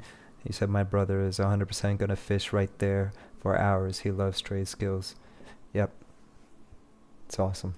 Us adding a graveyard. And it's funny because the fact that they already have trade skills in the game and already have swimming in the game, and there's mainstream games built by huge development studios that still to this day don't have swimming in them. That's insane. Like massive games made by developers that are billion-dollar companies, and you can't get swimming done, and they already have water that looks phenomenal, that you already can swim and you can fish. Like, I leveled up my fishing trade skill to like I think 20 or something like that while I was playing. Yard into pop was actually so that we can make the raids even more difficult. Without adding a graveyard into pop was actually so that we can make the raids even more difficult, without there necessarily being the challenge of corpse recovery after a certain period for certain things. Belfaster said that would be a fun quest. They send you to go deal with someone with a bounty reward. When you roll up on this guy, he had 3 NPCs who are also there to collect said bounty, and he promptly destroys all 3 while you watch. Quest over, you go back and report what you saw. It's funny to think someone would send a butt-naked, washed-up newbie to go kill a badass, which makes it funny to come back and be like, you sent me the wrong guy, I'm not ready for that. Or they leave his corpse, and then you sneak up after they leave, and you loot something off of it. With a mud-inspired game, you can always have the option to put more items into chat text. Can be a bit spammy, but having 2 windows like you do can help. We're going to work, there's a lot of stuff with like interactions and stuff going on in text. So when we redo the UI, we'll really be thinking about the best way to tackle that. And we've already agreed as a team to also then put in the like Morrowind style record of interactions that you've had. Yeah, so I like that. When I was doing the quest and I hailed the person and they said, your journey as a druid begins, and then there's a bracket. I was like, oh, cool, just like an EverQuest. And I said, what journey, right? And then I went to do the quest, and I had it written down on a piece of paper, just like old school EverQuest. However, I hit the J key on the keyboard, and then my journal popped up, and it had the dialogue saved with that NPC, and it was organized by name, so I can click on the guildmaster, and it had just the dialogue. It didn't explain the quest to me, but it said the dialogue. So the second part of the dialogue script was, after I prompted the hail, said, "What journey?" I'm making that up. He answered my question, handed me the item or whatever, and sent me on my quest. And I could open the journal by hitting J, just like in like the Morrowind style, like you said, and I can read where we left off in our dialogue, so I would remember later on which part of the quest I'm on. That is a great approach. It makes you think, it makes you engaged, it doesn't give away the answer, and it's almost like a puzzle. Like I'm telling you, these guys are geniuses. They know exactly. Like I didn't even think about that. You know what I mean? But I mean, he's a developer. He knows what he's doing, and so does the rest of the team. This team is just. I mean, they're brilliant. That's why I keep saying like, take my money, but they won't. Ronnie said, "I'd 100% come and help. It makes you feel good to be needed." Oh, you're talking about the quest. It feels good to be needed, and also when you need to help others would help. I thought that way you would build friendships and maybe even join same guilds and stuff. Ronnie said, "Yep, I love that they have a journey in this game. This is definitely an upgrade. Yeah, this is an upgrade from EQ." And yeah, that was when I played the test. I was like, this is better than EverQuest. That might be controversial, but when I played, I was like, this. Once this is fleshed out, this is bar none better than EverQuest. And I'm sticking to my guns, and you can have your opinion, whoever's watching, but this is my opinion. When I played it, even in the state and infancy that it was in, I felt like this was better than EverQuest, because I imagined once the world is fleshed out, once the lore is there, once the story is there, once it's just better. Why not? I mean, if I can stand there for an hour and just fish and stare at the sunset, talking to my friend in a game chat, in between a quest and killing mobs, I'm like, isn't that what EverQuest was? So we'll be playing with those things as well. John says difficulty helps create social interaction. Social interaction should be both positive and negative, with a heavy weight towards positive. Yes, if it's all happy and positive, there's less sense of triumph and memory. Yep, 1000% agree. Angel said barriers to entry. Essentially anything that may lead to a potential customer churning at some point in the funnel prior to getting to the point where they're converted, so that you've got solid retention of them to maximize their LTV, or at least getting a decent return on ad spend, or getting a ROAS, or getting a decent looking at the average revenue per user. Or I mean, it's just, yeah. So barriers to entry are essentially where are all the points where somebody may decide no longer to play the game. Melia said, man, this is... Yeah, so they're forward thinking about how do we retain customers as well, because at the end of the day, you're making a game that you want to play in a world that you want to be in, but also this is a product and something that needs to be sold and marketed. And they're asking the questions from a marketing perspective is like, what causes retention? What causes people to go away from a project, come back to a project? And you could ask that question in just in a broad term. It's like, what it could be, use other MMOs as an example. Do people only come back to it because of the microtransactions and the fake achievements, but never really talk to other people?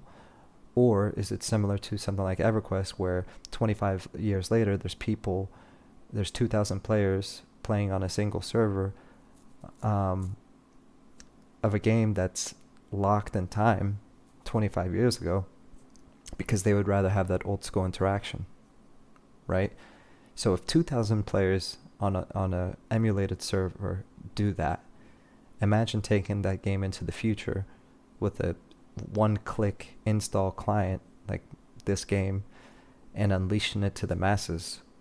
I mean, and I genuinely hope that some people don't like it and don't play it, because why would you play something you don't like and bring other people? This goes back to negativity. I want everyone to play this game, but I don't want everyone to stay if they don't like it. right? Because it's not going to be for people, not for everyone. I mean, some people, come on, let's logic, common sense. Some people just like first-person shooters. It's the same logic, right? You're not going to go play Baldur's Gate 3 if you're into Modern Warfare 3 or 2, you know? Ronnie said, I meant a quest journal where you can get an overview of all the NPCs you have spoken to. Sorry for my bad English. It is not my mother language. Nope, your English is great. The exact talk we had. English is not my first language, but I have a heads up because I moved to this country when I was like 4 years old. Have an e-commerce web dev. I mean, it's the talk that we have in most modern gaming companies and stuff as well. For us, we're taking a kind of a simplified approach on it. And we're, like I said, we're probably, you know, people could say we're shooting ourselves in the foot with some of the stuff or whatever, but right, there are decisions that you can make that. ZW says the best form of advertisement is word of mouth. That is why Eminem wants people to get the word out. Yeah, absolutely. You just, I don't know, you just make them and you go with it if you're not looking to like get all the customers. The last company I worked at in Sweden was made a MMO that actually is kind of it's a little more difficult MMO in many senses, and it's older feeling. It's a PC based online horse adventure game for girls. It's a massively multiplayer game. It's very niche, has a very specific audience. If you look at our data, it's very, very specific, even by country, right? Like we could look at a country and tell you the average age of the girls playing in Germany about a year to 2 years higher than, you know, the core average like US. Sweden, it's a bit younger, right? But they're still installing a old school style MMO on a laptop, you know, usually a hand-me-down or a PC. Very limited to no support for Mac, but we still had folks doing it. And yeah, you pay a subscription or you buy a lifetime. You know, it's just like a lot of the things that are considered barriers to entry in more recent years. And still hundreds and hundreds of thousands of girls playing it and paying solid cash. Live from Tunlin said, I'm fine with difficulty, raid mechanics, for example, or figuring out dungeon pulls, but sometimes the experience grind was just too exhausting to stay with. Yeah, but I will say the experience grind for a lot of people like me, it's just so simple. It's just effort, right? And so I don't mind an experience grind as much because I get to a good spot or I get in a good group or whatever, and I'll watch TV on the other monitor, right? I'll watch a podcast. I'll chat with the group. Yep. And it gives me something consistent that I can do in a world where I can come in, relax. I'm not stressed out. It's meditation, man. It's like open that beer, sit down, especially if you're not the one pulling, drink your beer or your coffee or whatever. Or your coffee. Or in this case, your Bang energy drink. I think, you know, not that I'm trying to do this, but if I accidentally get too many subscribers because I didn't expect to have like 130 or whatever I have right now. If I accidentally get subscribers, then Bang better sponsor me for all the bangs I be drinking. But yeah, I'm doing this for documentation purposes. I'm not trying to get any kind of notoriety on YouTube.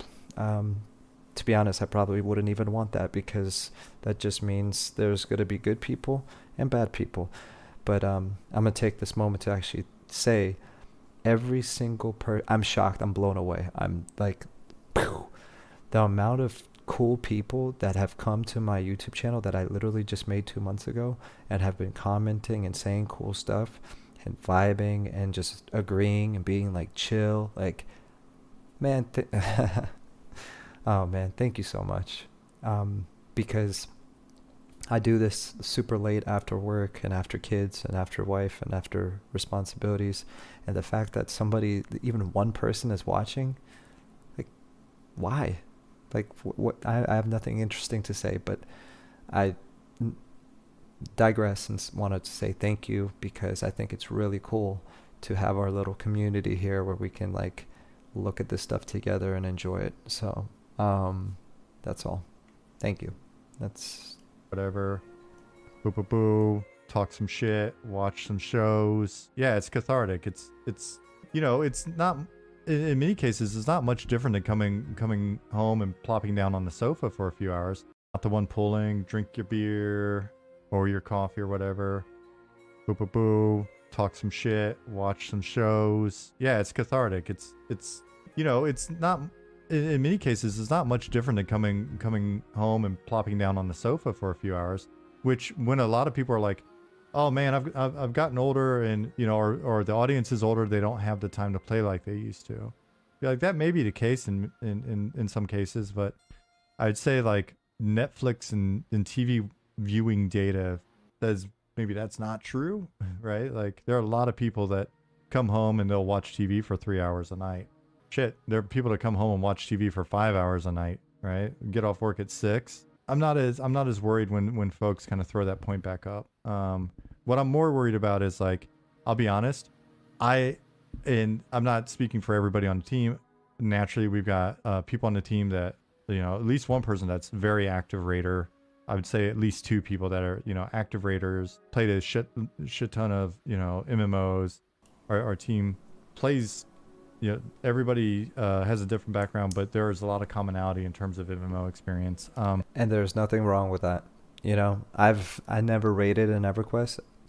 In my other video, I said I actually never slayed a dragon, like not one of the boss dragons, and I'm okay. All that means is that there's an additional chapter of EverQuest I haven't unlocked for myself yet after 25 years. And there's other people that all they want to do is get to end game and raid, and that's cool. But give us the ability to do either or. I mean, give us the ability to do both. And that's what they're forward thinking. That's what they're doing with this project. That's awesome. I don't want the pressure of playing in a high performance group. Mm-hmm. Like I'd rather just camp in like a pretty chill group, and like that's my evening time, right? Like if I had more time, I would be doing it. I'd just be camping, shooting the shit, looking for some other folks every once in a while when we need to fill a gap, and enjoying playing. It's relaxing. I come into an environment like this to That's awesome. kind of get away from things. Exactly. Spellcaster says, I love how different people played EQ than the designer saw the Zatkin interview, where it's saying it was meant for players to dungeon crawl, like an actual D&D scenario, concept of pulling camps, not by design. Just people thinking better, safer, more efficient way. Yeah. And I feel like that is an actual style of gameplay that's been missed for a long time. Running dungeons to me is less fun than camping. Maybe getting to the camp or breaking the camp is great, but then camping, I love it. Yeah. Steak MCC said, if the experience grind is as bad as EQ, there definitely needs to be other obvious modes of progression that you can make inside of a game session. Holy hell is the first few levels of EQ a quitting point because it's so slow. Sorry, I was talking to the mute, but no. See, it's comments like that. Holy hell. Here. Holy hell is the first few levels of EQ a quitting point because it's... Holy hell, the first few levels of EQ a quitting point. No. I mean, for you, yes, because that's your opinion. But no. I mean, it might be for some, but this goes back to the thing where it's like these opinions are, that's an important opinion, but we're not going to change the doctrine of the game over one opinion. And that's what so many other video games have done. They're just like, oh, this one person didn't like the first 5 levels. Let's make it easier. Get out of here, dude. If somebody quits because they can't get to level 5, then they were definitely not meant for a corpse run. I'll tell you that much. So slow. I'm less... Actually, that should be what they do. They should make the first 5 levels super hard, so it's almost like a tutorial where if the game's not for you, you can figure it out quickly and vamonos. I mean, I could definitely see where that might be a concern in later levels, but... Yeah, like level 35 in EverQuest. Hell level? Yeah, that was brutal. But I found a way to have fun in it, And a lot of other people, they didn't like it. And I can see why. That's a good point right there. Those hell levels, they get hellish, but it also makes you kind of slow down midway and kind of do some thinking about what you're going to do next instead of just cramming through the levels. So to be honest, like I've never thought of it from that perspective, but it's almost like could be by design. Yeah, level 35 is a hell level, but it also gives you time to reflect on your journey, maybe stop grinding for a bit, go visit your hometown like I do, buff some noobs, hand out some free gear, meet some new people, power level a friend, go start a trade skill. You know, maybe trade skills in Monsters and Memories will let you get some kind of experience, right? I'm just saying, theory crafting. And you can work through a hell level by a combination of doing the grind, but also maybe doing a new trade skill or something like that. So it's important to have this fluctuation as you level, and that was pretty cool. Like I would breeze through level 5 through 10, and then it would like slow down to like level 18, and then if like those last two levels kind of breezed by to 20, I got my last name and I was excited, and then after that I kind of paused. I just enjoyed level 20. I enjoyed my new spells, I enjoyed my new last name, and and then I would breeze through to 25 and then to 30, but then I would pause again, so it's like again, it's all subjective, it's all opinion based, and I could be wrong, you could be wrong, we could be wrong. There is no right or wrong. I think it's a matter of letting the developers do what feels right for the universe they're creating, because nobody has a better vantage point than they do, since this is their creation. They should take feedback in other areas of the game, not so much on, oh, this leveling is too fast or too slow to me, because that's such a subjective topic. I think in early levels, it's been less of a factor so far.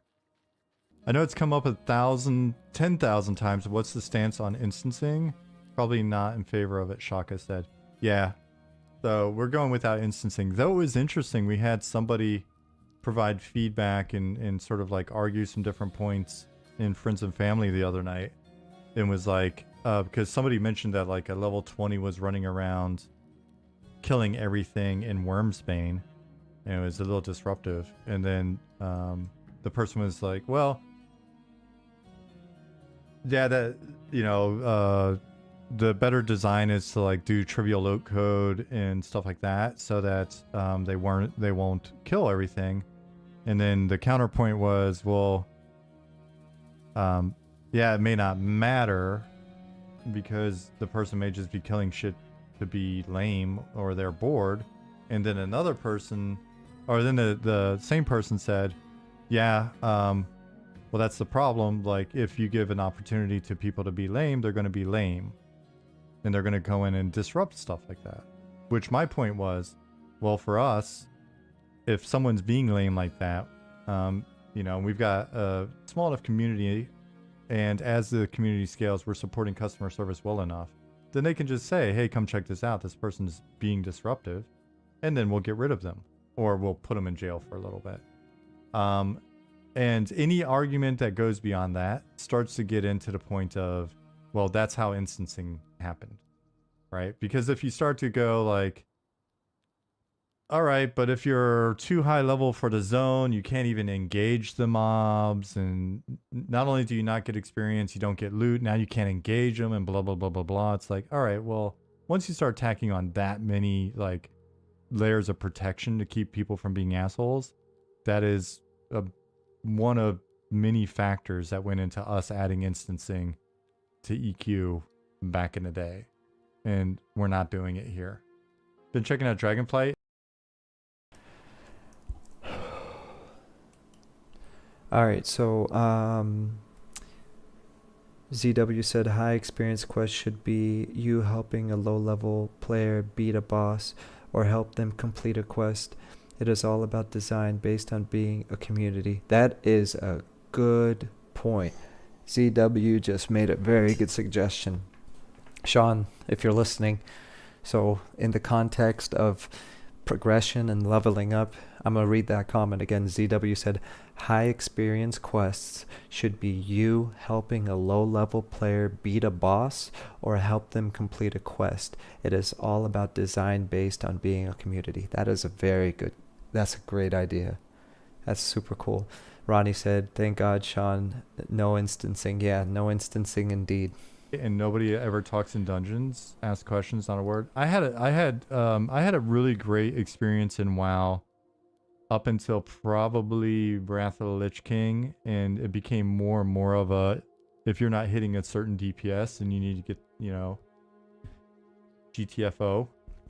And I became more and more kind of like, on one hand I was really, I want to be the dude that doesn't get shit talked and kicked out of the group, but it started chipping away on the more and more. I just was like, and then I was raiding with a bunch of people that like, Yeah, I don't want to be in high school anymore, where if I don't get picked on the kickball team because I'm not the sportiest person, right? And that's essentially what WoW became. It's like, oh, your DPS is weak. We're gonna kick you out the group. It's like, really?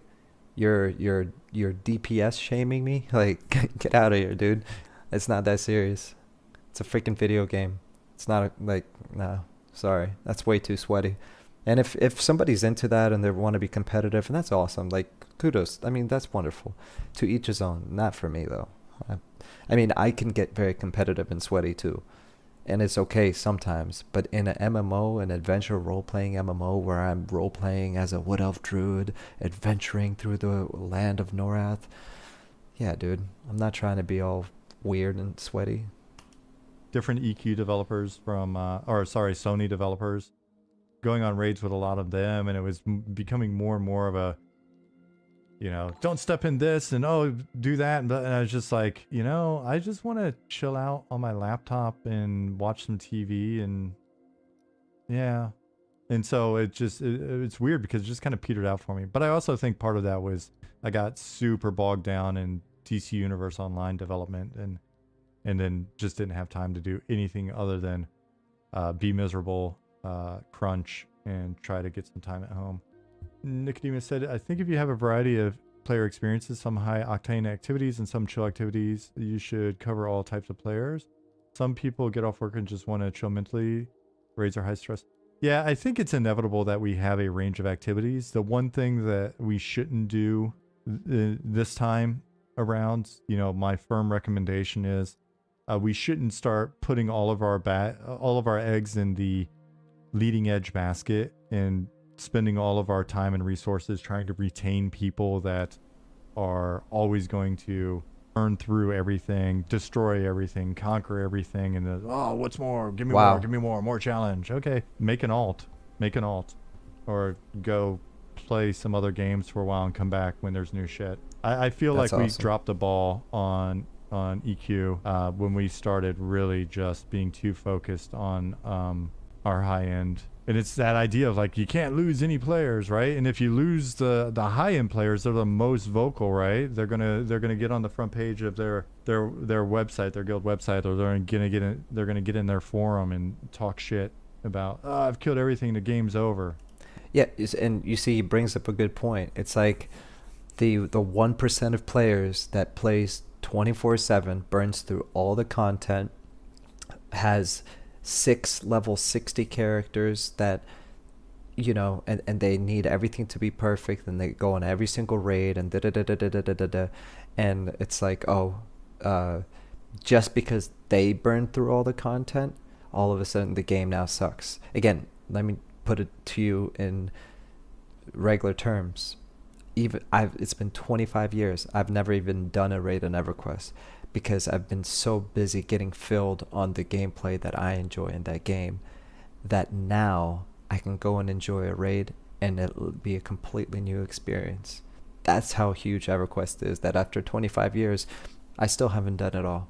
So we shouldn't base our development based on the opinion of one person and just keep releasing new content, because that's one of the things that shrunk EverQuest down after Planes of Power. Sean was talking about this, is that one of the reasons they put those teleportation books is because the world got smaller, in the sense of you would log into the game, create a new character, there would only be one person in the zone, and then they would just quit the game because they read these reviews about it being such a popular social experiment game, but then they'd create a character and there'd be no one there. Why? Because all the characters are in the newer expansions. So that's why they put the little portals in the game, so that if two people logged in, one person was in Kinos, the other one is in Greater Fadark, you click on the Planes of Power book, teleport to meet your friend, and now you can still play with them, right? I stopped playing EverQuest after Planes of Power because when the teleportation stuff started happening and the world just, everyone just moved on to the new content, it wasn't the same because I didn't want the new content. I wanted to dabble in the new content, but I wasn't hungry for more. I was okay with what I already had. And what I like about his mindset is instead of just adding more content and going further and further and further away from the original content, expand on the existing content. Add more to the existing content. Revisit the same spot you went to maybe 2 years ago, and all of a sudden there's something new. Instead of making like another island, and now you never go back to the old starter city again. Like, the design tenets is brilliant, and I know that I'm butchering it, but like I get what he's saying, and I get what the goal is, and it's better than anything I would have ever thought of. Okay.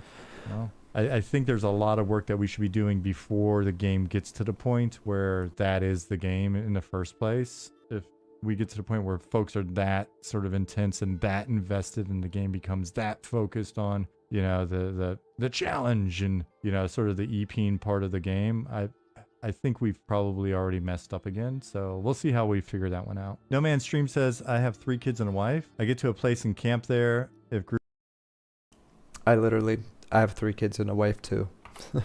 That's crazy. groups are full, I just buffer. He says, I think we've probably already messed up again. So we'll see how we figure that one out. No Man Stream says, I have 3 kids and a wife. I get to a place and camp there. If groups are full, I just buffer heal and look at EQ and spell effects. When there aren't any, I solo and get 1% experience a day and hop in on a duo or a trio. I don't run around trying to be That's crazy. That dude is literally me.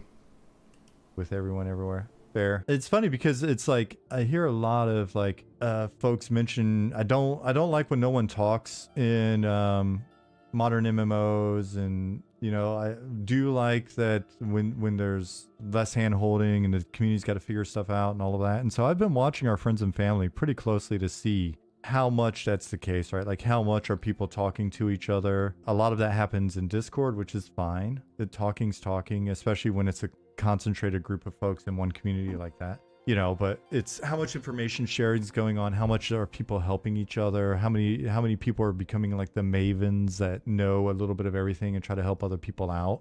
And that's where they derive some joy. Shit like that, right? And it's been nice to see that that's actually happened a fair bit. You know, we've got a handful of people that are really, oh, hey, yeah, this is kind of a weird quest, or I don't know what the hell Sean was thinking on that, but if you do this, right, and it's like, oh, cool, we figured it out. The problem now compared to EQ is the high-end people now include streamer and content creators. I think it's a similar problem though. It's, yeah, but we can't bend over backwards for them. If they want to, if they want to not like something about the game, they're going to not like it. That's just kind of that. The goal is, Yeah, well, you know, the solution to that is if content creators are the problem, which they are in a lot of ways, because they like to do the achievements and they like to do.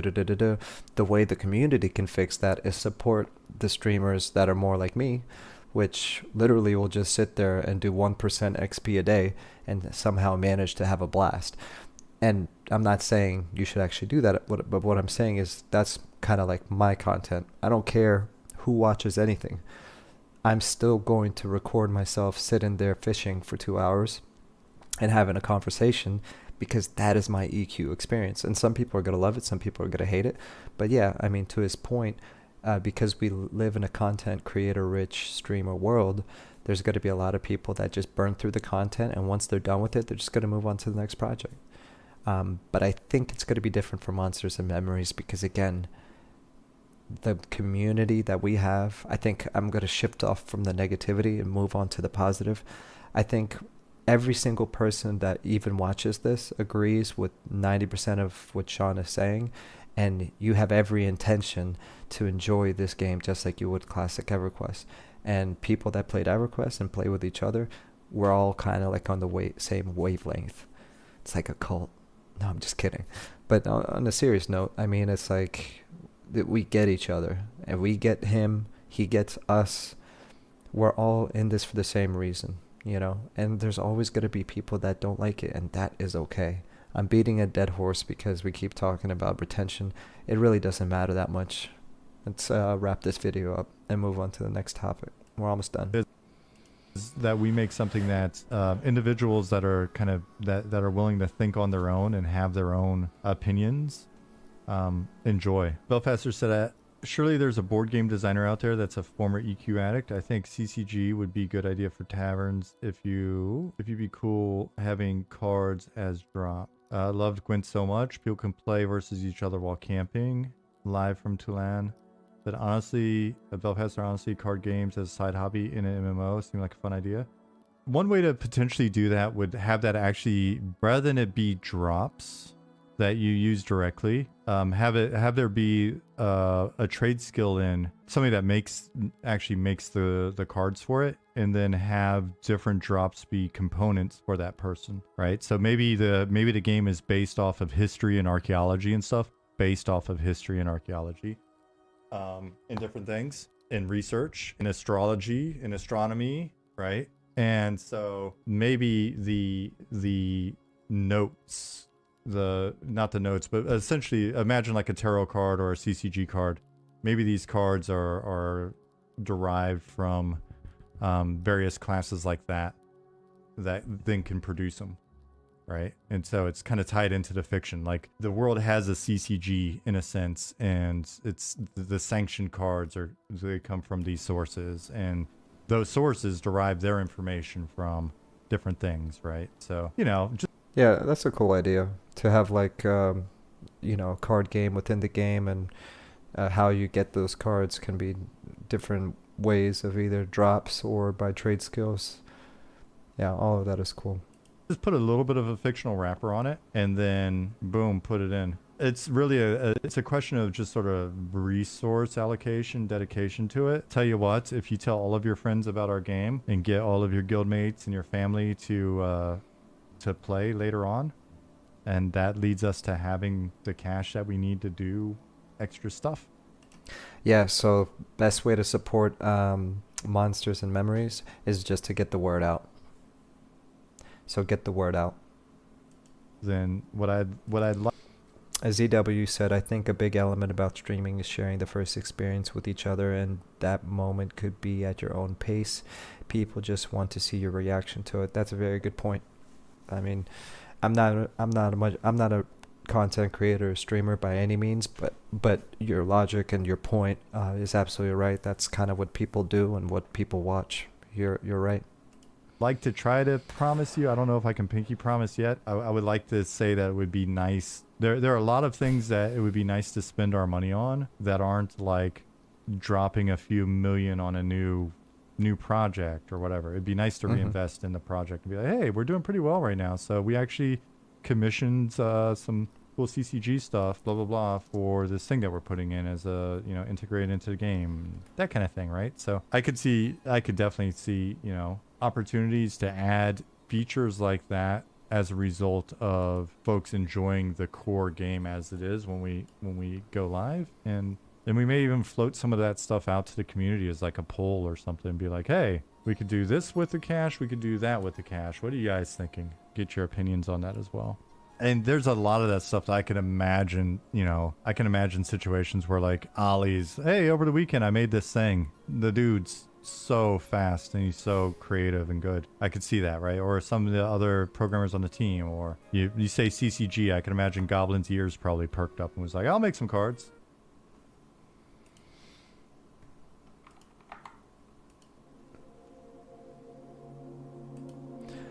All right, so we got one more thing to do.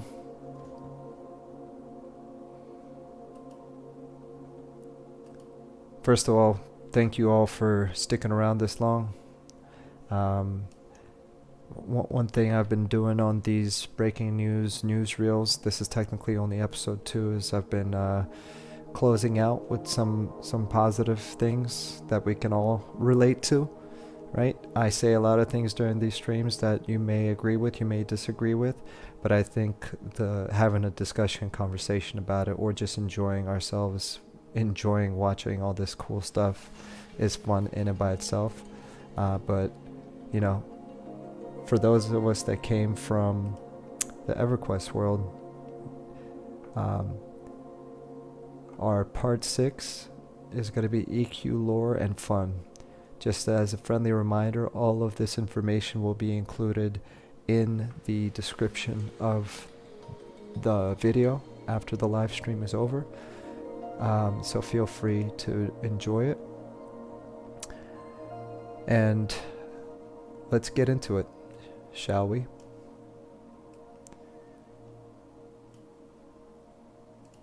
This is EverQuest Mysteries.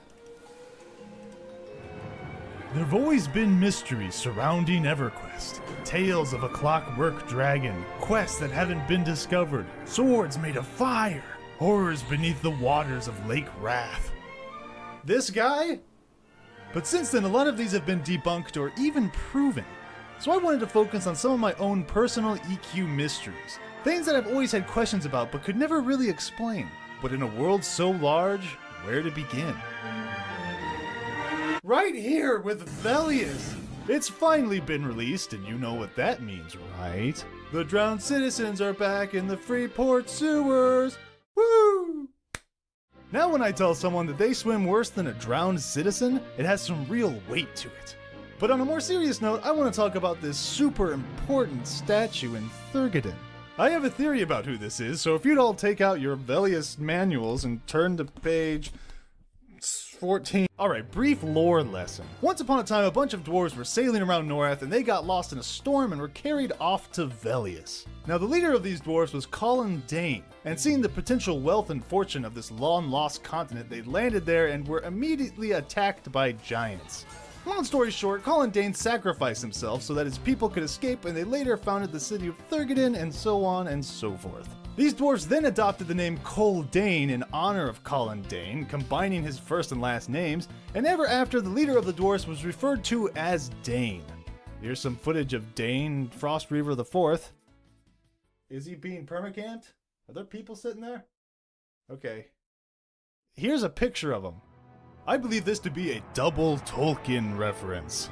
In Lord of the Rings Tolkien lore, the dwarves kind of passed on a name, Durin, much like the Danes of EverQuest. And I won't bore you with the details of that. I could, but I won't. That's reference 1. Reference number 2 would be the actual name Dane. I'm sure you're all familiar with Dane Ironfoot, Nain's son, Lord of the Iron Hills, who slew Azog with his red axe at the Battle of Azanul Bazaar during the Third Age and later became king of Durin's folk after Thorin Oakenshield was killed at the Battle of Five Armies. So I think this is Colin Dane. Seems like a pretty good assumption to me. He even has his magical pick, Snow Chipper, in hand. Nerd! Or you know what? Now that I think about it, it's probably just Brel Ceralis. Here's another statue that's always bothered me. Why is this a hill giant? Shouldn't it be an ice giant? Well, no. Besides the fact that an ice giant statue would probably look a lot like a normal ice giant, this is actually the homeland of the giants. After that fiasco with Relazek, the gods put a curse on all of his creations. Ogres and goblins were stricken dumb. I don't know what happened to orcs. Maybe they were given red eyes and green skin and kilts. But the lush green land of the giants was covered with ice and snow, and the giants that didn't flee their homeland slowly turned into ice monsters. Now I know what you're all thinking. That explains the giants, but what happened to this guy? Well, I don't know. But don't worry, Goblin King. I'll save you!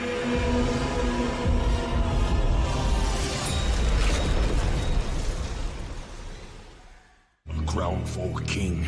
Druid rings, everyone's favorite thing. Besides being an obvious Stonehenge reference, I still have no clue as to what these are or where they came from. As far as I know, there's no lore about them, but I mean, druids probably made them, right? There's certainly enough to get the job done. They're made out of giant, dark stones with sharp, evil-looking red symbols. That doesn't seem very druid-like, which leads me to believe that something isn't right with them. On closer inspection, I began to notice some strange things about the marker stones. Okay, so follow me on this. A lot of the druid ruins appear to be broken down, while others are perfectly intact. I thought that was weird, so I decided to start marking these down on a map, not really thinking anything would come of it. Then I began to notice that there's a lot of druid ruins that can't be ported to, and I mean a lot. So I started adding those as well. The living dead can be found at a lot of druid ruins, again leading me to believe that there's something very wrong with them. Rainbow dragon butterflies. Some zones are particularly strange, like the Wrath Mountains. There's 2 druid ruins. Look at the unkempt druid's marker stone. It's huge. It has those things from the inside on the outside. In Nectulos there's a druid ruin and 3 druid poles. And what are these poles? After locating every druid ruin and pole in the game and mapping out their locations and the zones they're in, I discovered that I was wasting a lot of my time and that none of this means anything and that the developers are crazy people. Speaking of the Wrath Mountains, what a strange place. There's sphinxes, lizard people, dragons, cyclops, giants, undead, giant undead, and amongst all of these, giant arm statues. Or are they? I assumed that some past civilization had made them, but these mountains didn't even exist until a terrible event unfolded. Ready for another lore theory? Okay, so during the Age of Monuments, the followers of Ralazek, who seem kinda dopey now, but back then they grew to be very powerful, and they eventually opened up portals to the Planes of Power and challenged the gods themselves, specifically the Wrath Council for some reason, in their plane of Earth. The Rolosian army ultimately lost this battle as they couldn't kill the Wrath in their own plane, but Ralazek was so pleased with his creations that he led a second attack against the Council and was victorious. Having captured some of the council, he brought them back to Norath and began executing them. It's said that when the bodies of the fallen gods struck Norath, mountains shot out of the earth, and nearby, having seen their brethren fall to the warlord, a lake was filled with the tears of the remaining council members. Hence the name Lake Wrathtear. Wraithtear? I don't know how to say anything. I'm making it all up. I don't know. So here's my question. Are these arms all that's left of the fallen Wrath Council members? I'll let you decide. But the answer is yes. Also, there's a third arm all the way over here.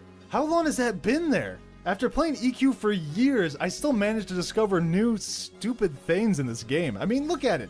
It blends in with the walls perfectly and it looks kind of like those rocks that are everywhere. And there's no reason to actually go over to it. It's not a marker for anything. Nothing spawns there. It's not even on any maps. Someone must have decided to just stick it over here, and that's amazing. From now on, when I play, I'll be here, at this arm, giving it a purpose. I'm having a great time. So what else is there to talk about? Muxon's sword? In Kara Isle? It's just a sword that isn't documented anywhere on the internet. That's kind of strange, but pretty boring. You know, I've always been fascinated with the mimic in Runny Eye. But that's just a stupid chest with teeth. No one cares. How about those wall mouths in Guck? Is that like a thing in the wall, or did the Froglocks paint that on there? Ah, that's dumb too. Although modern games have a severe lack of creepy mouths in the walls. The clock! Why is it at 4 o'clock? Why? But seriously, if you've looked at it a little closer than this, you'll notice that there's some markings on the side of it. Now my first thought was, there's no way the creators of EverQuest actually took the time and cared enough to actually have it say something. Okay, so after watching National Treasure printing out the Rosetta Stone and researching Google Images for 47 hours, I discovered that these markings are some kind of combination of Anglo-Saxon, Celtic, and Norse ruins. And when you figure that nonsense out, you can read right up here, Akanon Gnomes. I mean, of course, who else would have made such a mechanical machine? But what I love more than that is the text found below it. Sony EQ. They didn't write Quinos. They specifically had this text backwards so that it would reveal the Easter egg. I don't even know what to say anymore. This game keeps throwing 15-year-old secrets and arms at me, and I don't know how to... But wait, are there any other places in EQ where you can find strange ruins? Well, I searched everywhere, and I mean everywhere, and I found one other spot. The EC Tunnel, specifically in the hands of druids. A lot of these symbols appear on the blade of the Nature Walker's scimitar. This one was harder to figure out because the small pixelated text is almost impossible to read, and there's a few runes that I just couldn't find, but you can basically fill in the gaps. It says, "May Earth and Sky protect you, KTR." And I assume the KTR stands for Karana the Rainkeeper, but the C and the K seem to be the same symbol, so I don't really know. On to the next thing. I'd like to take this time to talk about the giant gears of Steamfont for a second. Normally when I try to bring this stuff up to people, they never seem to understand what I'm talking about. These things are massive. I would even say comically large. If they helped power some kind of machine, it'd have to be the size of an entire zone. Or maybe several zones, or West Karana. To the best of my knowledge, they aren't mentioned at all in-game, but perhaps this segment I stumbled upon from the Kunark Strategy Guide is the only clue we'll ever get to their origins. Many gnomes put new inventions on display. The most noted was a great clockwork spider that malfunctioned immediately after being unveiled. The gnome creator of this failed project still answers to this date for the chaos that it caused. I know it was you. I know what you've done, and you won't get away with it.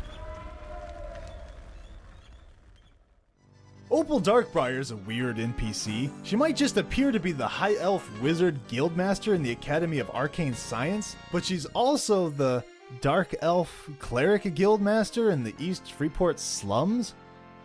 What? This nicely dressed man in the ill-begotten sewers seems to be the only guy who knows what's going on. Greetings, beware the corruption that has infected Freeport. Even the Tower of Arcane Scientists is not safe from the slimy hands of the dismal rage. I fear Opal Darkbriar is not what she seems and is darkening the minds of her apprentices.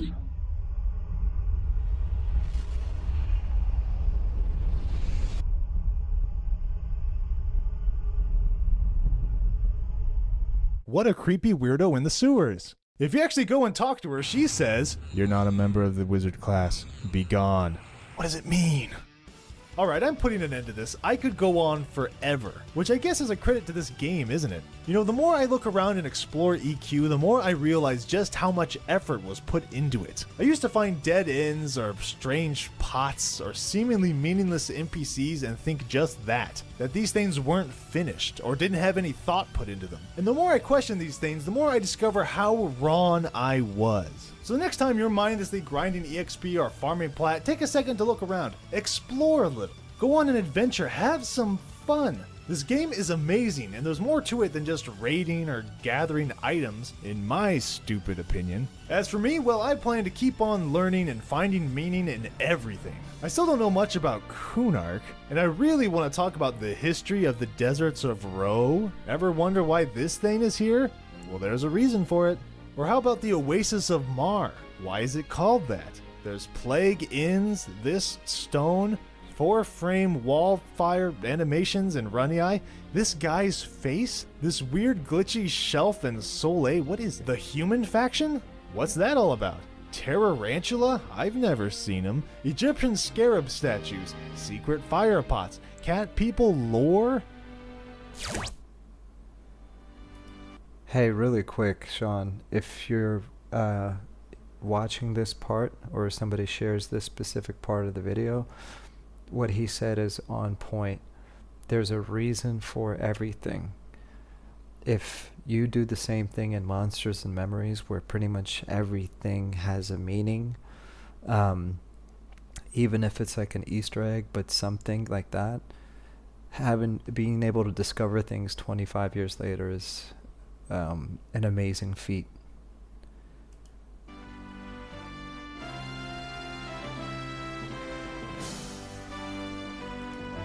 That was awesome. Michael Shenanigans is the channel, EverQuest Mysteries. Unfortunately, he's no longer with us, but, you know, his content lives on. So, we are at the end of our journey, guys. Just want to lighten it up a little bit. I saw this in the Discord for Monsters and Memories, and I thought this was cool. Somebody shared this, so we could have a bit of a laugh before we part ways. But thank you guys for having fun with me. This has been very great. But check this out. Hopefully you get a giggle out of this next one.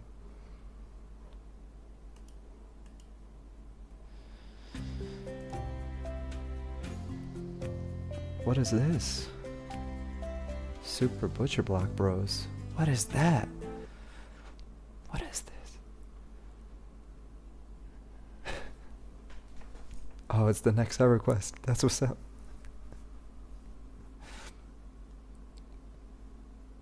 It's the next great EverQuest game.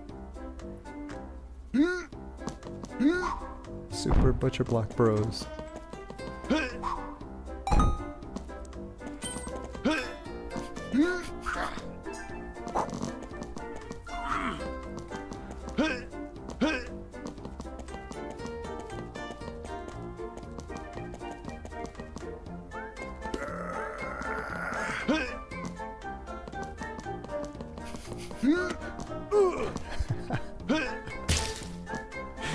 Oh, this is great.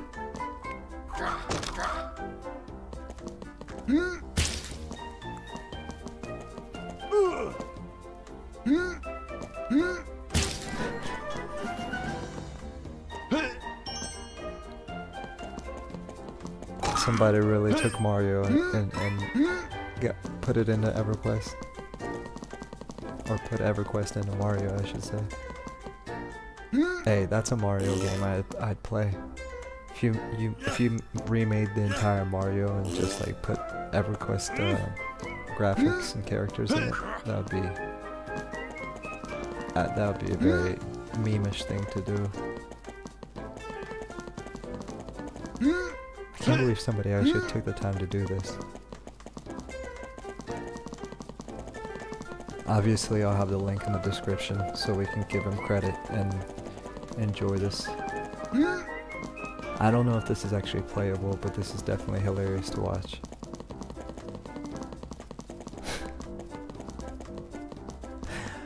After all the stuff we watched today, who would have thought we would end the stream on this note?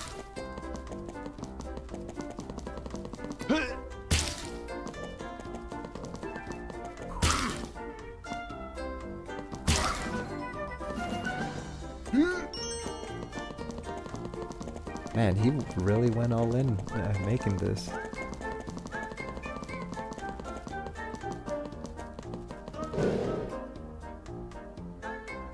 Oh, I think we're like in Lava Storm.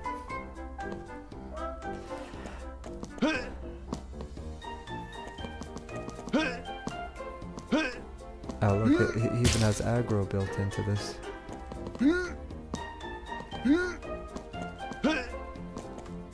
And he makes the things drop down into the lava if you stand on him too long. This guy is very dedicated. Oh wow.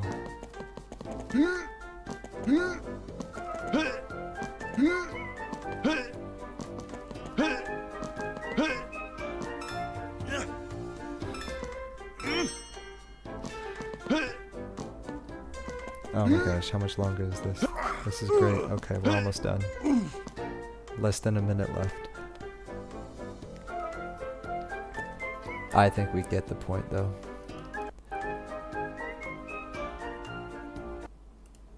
Hey, before we part ways, I got one more thing I'm gonna share with you guys. Really, it's just gonna be the outro, but I want to read this last comment. Atari DC said, "When I was a kid, I randomly had a free copy of Ruins of Kunark mailed to me. Still don't understand how that happened." Yeah, that's pretty wild. And here you are, 25 years later. Ronnie Anderson said, "Nice video," and ZW said, "Oh goodness, this is amazing." Probably in reference to this. So, really quick, just to give credit where credit is due.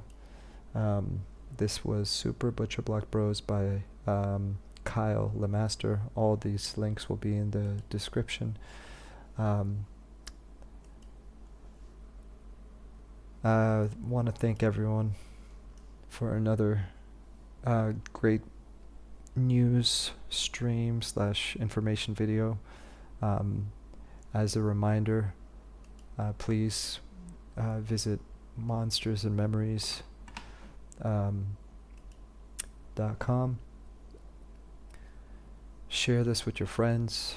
And if you're into the development, I'm going to share all the links for the team in this section. All of this will be available in the description, so you can follow Sean, Connor, Keith, Harrison, Alexander. They probably don't like me using the real names, but Eleven Robot, Zukin, Keith G, Pattis, and Goblin. Amazing team, amazing progress, and couldn't be more excited to support them by sharing their hard work. So without further ado, take care, farewell. Thank you for hanging out with me. I had a blast just talking to you guys, and I'll see you next time. Take care.